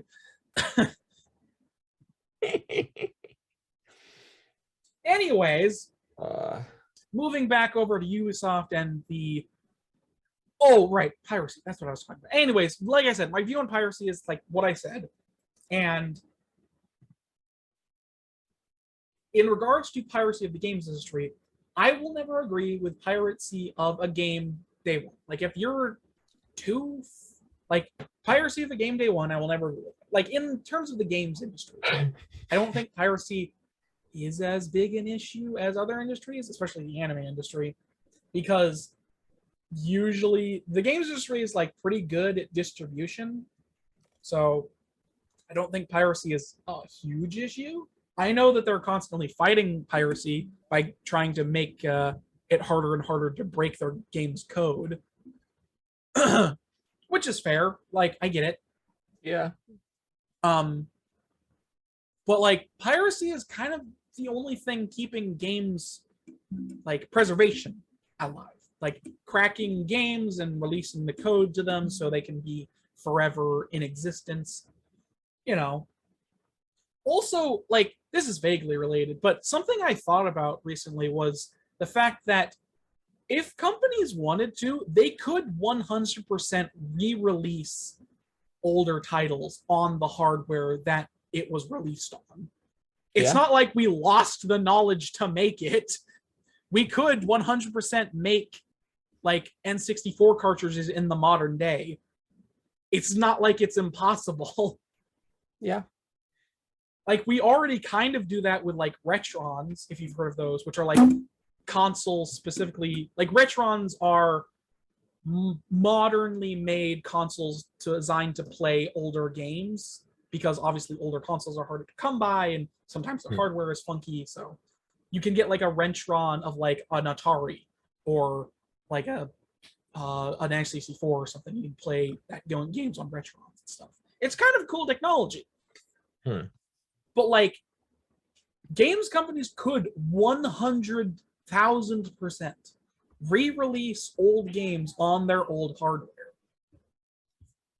to keep, because like, I get the whole like, something that I always am annoyed by just in general day-to-day life is the fact that everything just deteriorates after a while. It was like, I have all this shit, it's eventually just gonna not work because, you know, like cartridges eventually will just degrade and not work. Some consoles just have ticking time bombs in them. like the PS3, which was fixed recently. The PS3 originally had a ticking time bomb of like, essentially it had like an internal clock that it checked every time it could turned on, and eventually if that stopped functioning, you would just no longer be able to play the PS3. That was fixed recently, I believe, with an update. So that is no longer a problem on PS3s. But, you know. Obviously, I know why companies wouldn't do this, because it wouldn't be financially viable, because obviously that's a massive backlog to do anything with. Not to mention, you'd have to, like, fucking jump through hoops with, like, copyright holders. Like, who holds the copyrights to some of these older titles at this point? You know what I mean? It's like, it would be a whole thing, but it wouldn't be impossible. It would be pretty cool, in fact, because I know there's lots of people that like to play on, you know, the hardware it was designed for, because it does change the experience if you play older games on newer hardware, or if you play HD remasters or anything. Like, yeah, you know, there's changes to stuff like that. Anyways, that's like a minor tangent kind of related to games preservation and DLC disappearing. But yeah, ultimately, there's nothing that there's not a lot that can be done about the Ubisoft's decision outside of like massive backlash in the gaming sphere. And even then, if that happens, they're probably just going to shut it down quietly without announcing it, because that's what happens every time. Like every time a publisher announces they're going to discontinue a service, they get a bunch of backlash, and then they're like, sorry, we'll do the whatever. And then they just like don't announce anything and quietly shut down the service anyways. That's what they do. Or they make it harder for you to access the service so you don't care as much when it eventually goes away. That's actually a pretty sneaky tactic. Yeah, it works. Yeah, I believe it. It especially works nowadays because the internet has a attention span of about 5 seconds. Nobody cares about things. No. But yeah. Oh well. So yeah, like I said, Ubisoft, this server decommissioning is going to be happening September 1st. So we've only got about longer than I thought. We've got about a month and a half before that happens. So I guess do what you want to do on those games before they're gone forever. Well, the online service. Like I said, still don't know if single player DLC is going to be a part of this. I guess it might if it's, now that I think about it, if any of the DLC is specifically linked to Ubisoft accounts, it would go away because anything regarding Ubisoft accounts is being turned off. So if DLC is related to the Ubisoft accounts at all, it will stop being available. So that's kind of weird. I don't know if that's the case for any DLC, but yeah. Yes. So yeah, that's about it, I suppose, for this. It's just, yeah. I've got nothing left, man. I've gone on such a large rant at this point. Anything from you two? All right. Yes. Yeah. I don't know. I got nothing else to say on that. My brain is disintegrating. Okay. So, one last piece of news, which thankfully is the shortest and simplest of these. So, the Competition and Markets Authority, CMA, a UK-based regulator, is going to perform an investigation on Microsoft's acquisition of Activision Blizzard. So the massive deal that we've been talking about for like the last year at this point.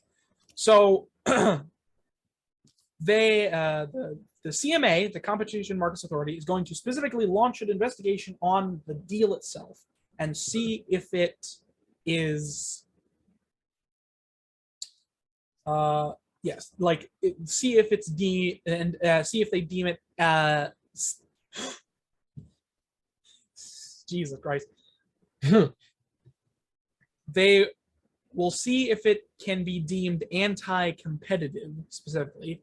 And as a quote from him, as with all merger reviews, this investigation will consider whether the deal could harm competition and lead to worse outcomes for consumers. For example, through higher prices, lower quality, or reduced choice, the CMN said today. Games of True Biz. That's weird. The CMM has set itself a deadline for September 1st to come to its conclusion about the upcoming deal between Microsoft and Blizzard Activision. Activision Blizzard. I read that reversed because dyslexia.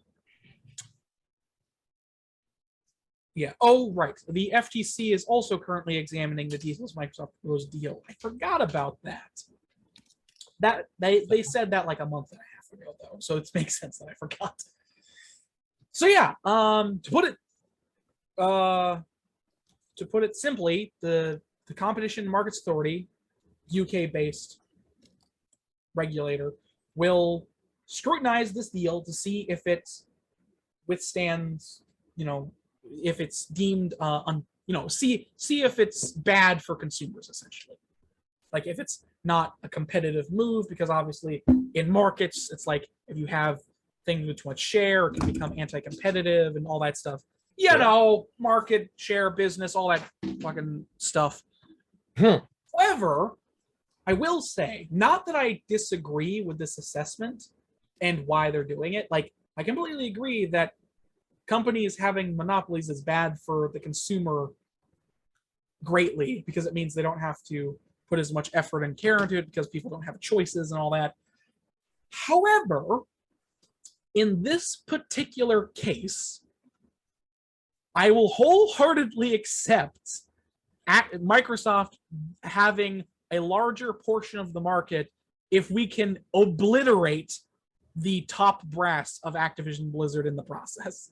I will wholeheartedly accept Microsoft's buyout of Activision Blizzard if everybody involved in all of the bad dealings is gotten rid of. Like, I will accept that. Like, I know it'll be bad for me in the long run, but I just don't want any of those fuckers in business anymore. I'd really like it if all of the top brass was swept clean. And yeah, I know that and I'm aware that in the likelihood that they are gotten rid of, which is pretty high, which is pretty likely at this point, they will most likely just have shit tons of money because they're being fired, they're leaving the company, and they'll just have shit tons of money outside of the company anyways. But at least they won't be a part of Activision Blizzard anymore, which means they can't harm anybody in that company specifically. Which, like I completely understand, with the, what's the term? With the consumer in mind with this decision, obviously. They're just scrutinizing the deal to make sure it's all up and fine. I mean, if they determine it isn't, I assume they'll try and stop it. I'm not actually sure what power they have over the deal specifically, because it hasn't been finalized yet, obviously. That'll happen sometime next year, most likely.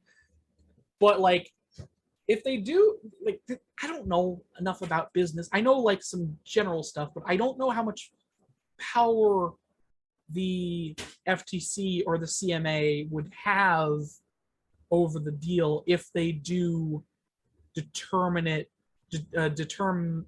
to be anti-competitive and over bearing on the marketplace. I'm not entirely sure what they could do if that happens. Just because I don't know. I guess they probably would. I don't know. I don't know enough in that regard to have a final statement in what they could or could not do. Ultimately, if they do have the power, which I guess they probably would if they are launching an investigation in the first place, I guess they would try and break the deal off so it doesn't go through. I don't know. Yeah. That would make sense to me if given the circumstances. Yeah. Yeah. Like I said, I'm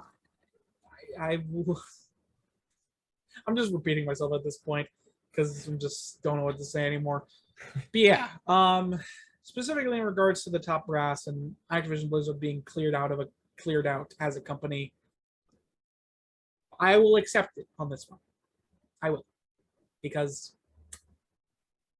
I'd much rather none of those people be in the industry ever again. Which I know won't happen, but at least they won't be a part of this industry anymore. So yeah. But yeah, I mean, that's basically the whole article in regard, in total. I can't words no more because my voice is almost gone, and I've been talking about things that make me annoyed and angry for like the past hour and a half or 2 hours probably. Sorry. I'm So, yeah. sorry. It's fine. This is me. This is all me. Anyways, yeah, I guess I'll say like anything to say in regards to just something in general before we move on to shameless self-promotion. No. Okay, that's fair. But yeah.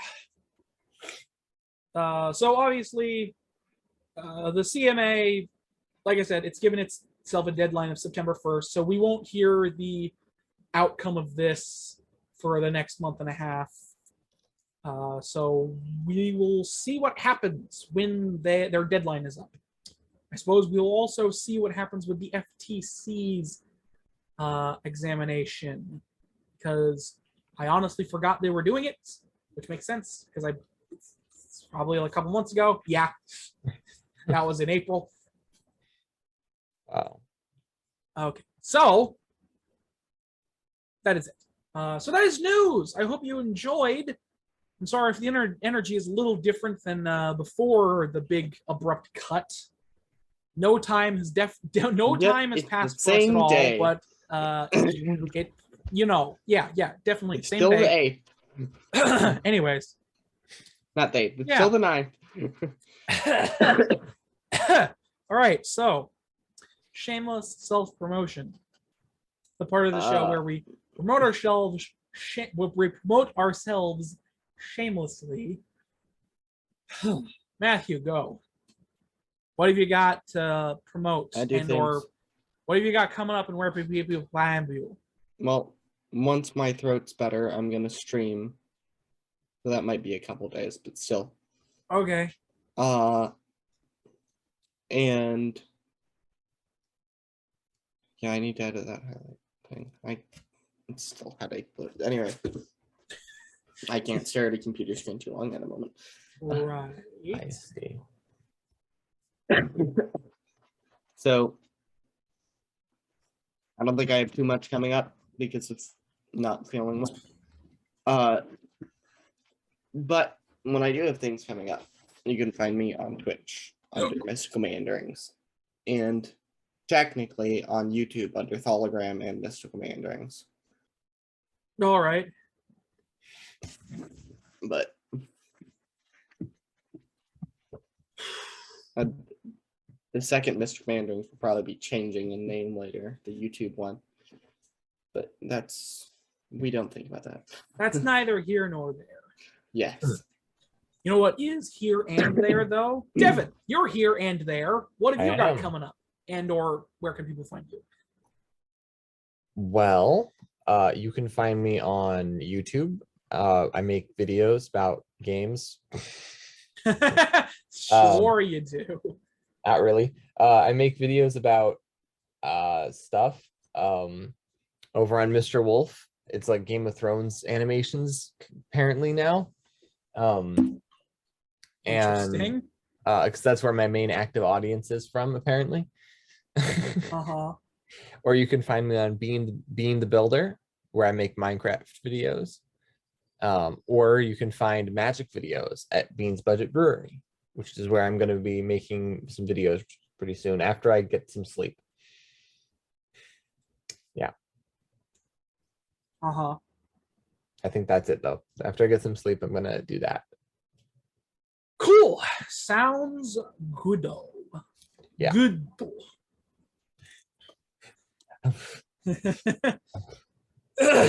Anyways, going on to my tired ass.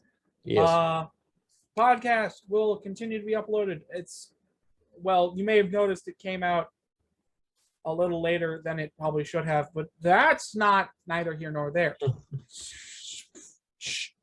Don't pay attention to that. Nothing bad. Nothing happened. Okay, nothing happened at all. Yeah, podcast will continue to come out on Gaming the Discussion or TV Podcast on SoundCloud. Other than that, I can't promise I can confirm nor deny the existence of any other videos because my laziness prevents me from doing anything else aside from play Minecraft and get annoyed at how laggy the server is.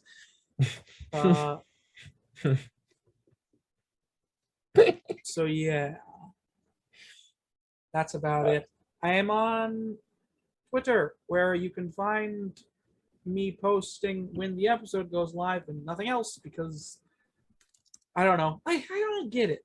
I feel like I've said this a lot, but like I don't get why I don't get Twitter. Like I've never had the urge or understanding of like, why do people just spout things to the universe? I don't get it. I have actually started understanding Twitter. It might be me devolving into a worse human being, but it might also just be me having actually used it consistently for a while. Like it's a place where famous people not build fan bases, communicate more personably with their fan bases. And because they're communicating more personably, they don't tend to wear that mask as well. And they don't sometimes think about what they're saying because it's so easy to access on their phone. I kind of get that for people with large fan bases, but for like why does the individual use it? So imagine if you were drunk and you had your phone next to you and you thought, hey, this friend of mine is probably going to think this is really funny. And you had just an idea that popped in your head and you could just put it out there and your friend would see it. Uh-huh. Yeah, I don't know. Twitter's weird to me. Like, and then remember, you're drunk, so you have no idea. I feel like a lot of people use Twitter as like not a journal, but as like I don't even know. Like a lot of people just project their open thoughts to the universe on Twitter. I don't get it. Especially when it's like people who are blatantly insane and say things that should definitely get them arrested. Well, freedom of speech and all that, but maybe put them on a watch list at least. That makes sense. I don't get it, man. I just don't get it. Maybe that's the whole point of Twitter. Maybe Twitter was actually created by the FBI in order to make sure that they could find domestic threats, because the domestic threat people would put themselves on lists. I don't think that's the case, because if that was the case, that would imply that the FBI did something vaguely intelligent. No. Here's the thing. I could actually see that being a thing, like the FBI going to Twitter and having them implement something just so that they can have automatic notifications for people. I don't think it would come to any use, but I could actually see them thinking that might be a good idea. Yeah, they probably would think that, wouldn't they? Yeah, more information. Are we going to use the information? Probably not. No. And if we do try to use it, it'll be too late. But we'll have it. So that if our database gets hacked into, then whoever hacked it will have all this information. Yeah. But yeah. I don't know. Oh yeah, I was talking about what I was doing. I got distracted again because I fucking went on a tangent on Twitter. I'm bad at this. But yeah, I don't understand Twitter, but I'm there and you can find me there, even though I don't tweet anything. And like I said, no other videos that I can promise or otherwise, just because I haven't written the scripts for them, so no point in me telling you about them. But yeah. I don't know. Makes sense. Interesting. I think that's about it for me. Is there anything else? Do I do anything else? I don't think so. GT podcast, gaming discussion podcast is there. Oh yeah, that's it for me. I feel like there was more, but there's not. Anyways, thank you all so much on this episode. What did I just say?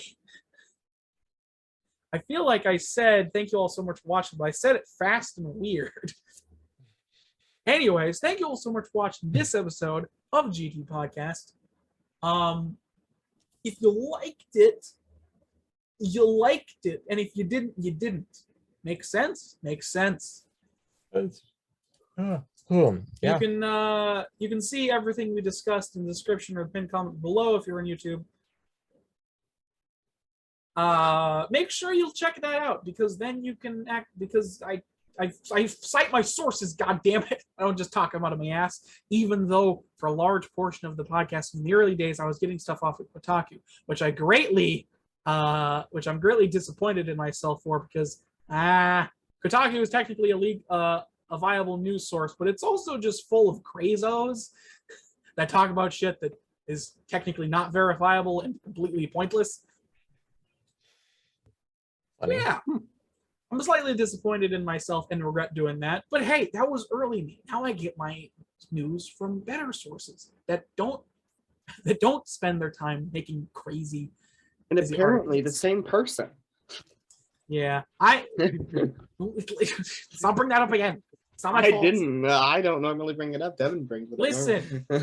I just knew. I even never mind. But yes. I bet that's about it. I think I've said everything. Bye, I guess. Belated and or otherwise, please. Yes. Belated goodbye. Well, give me a few seconds. Goodbye. For fuck's sake. Oh, I got one Bye. from you.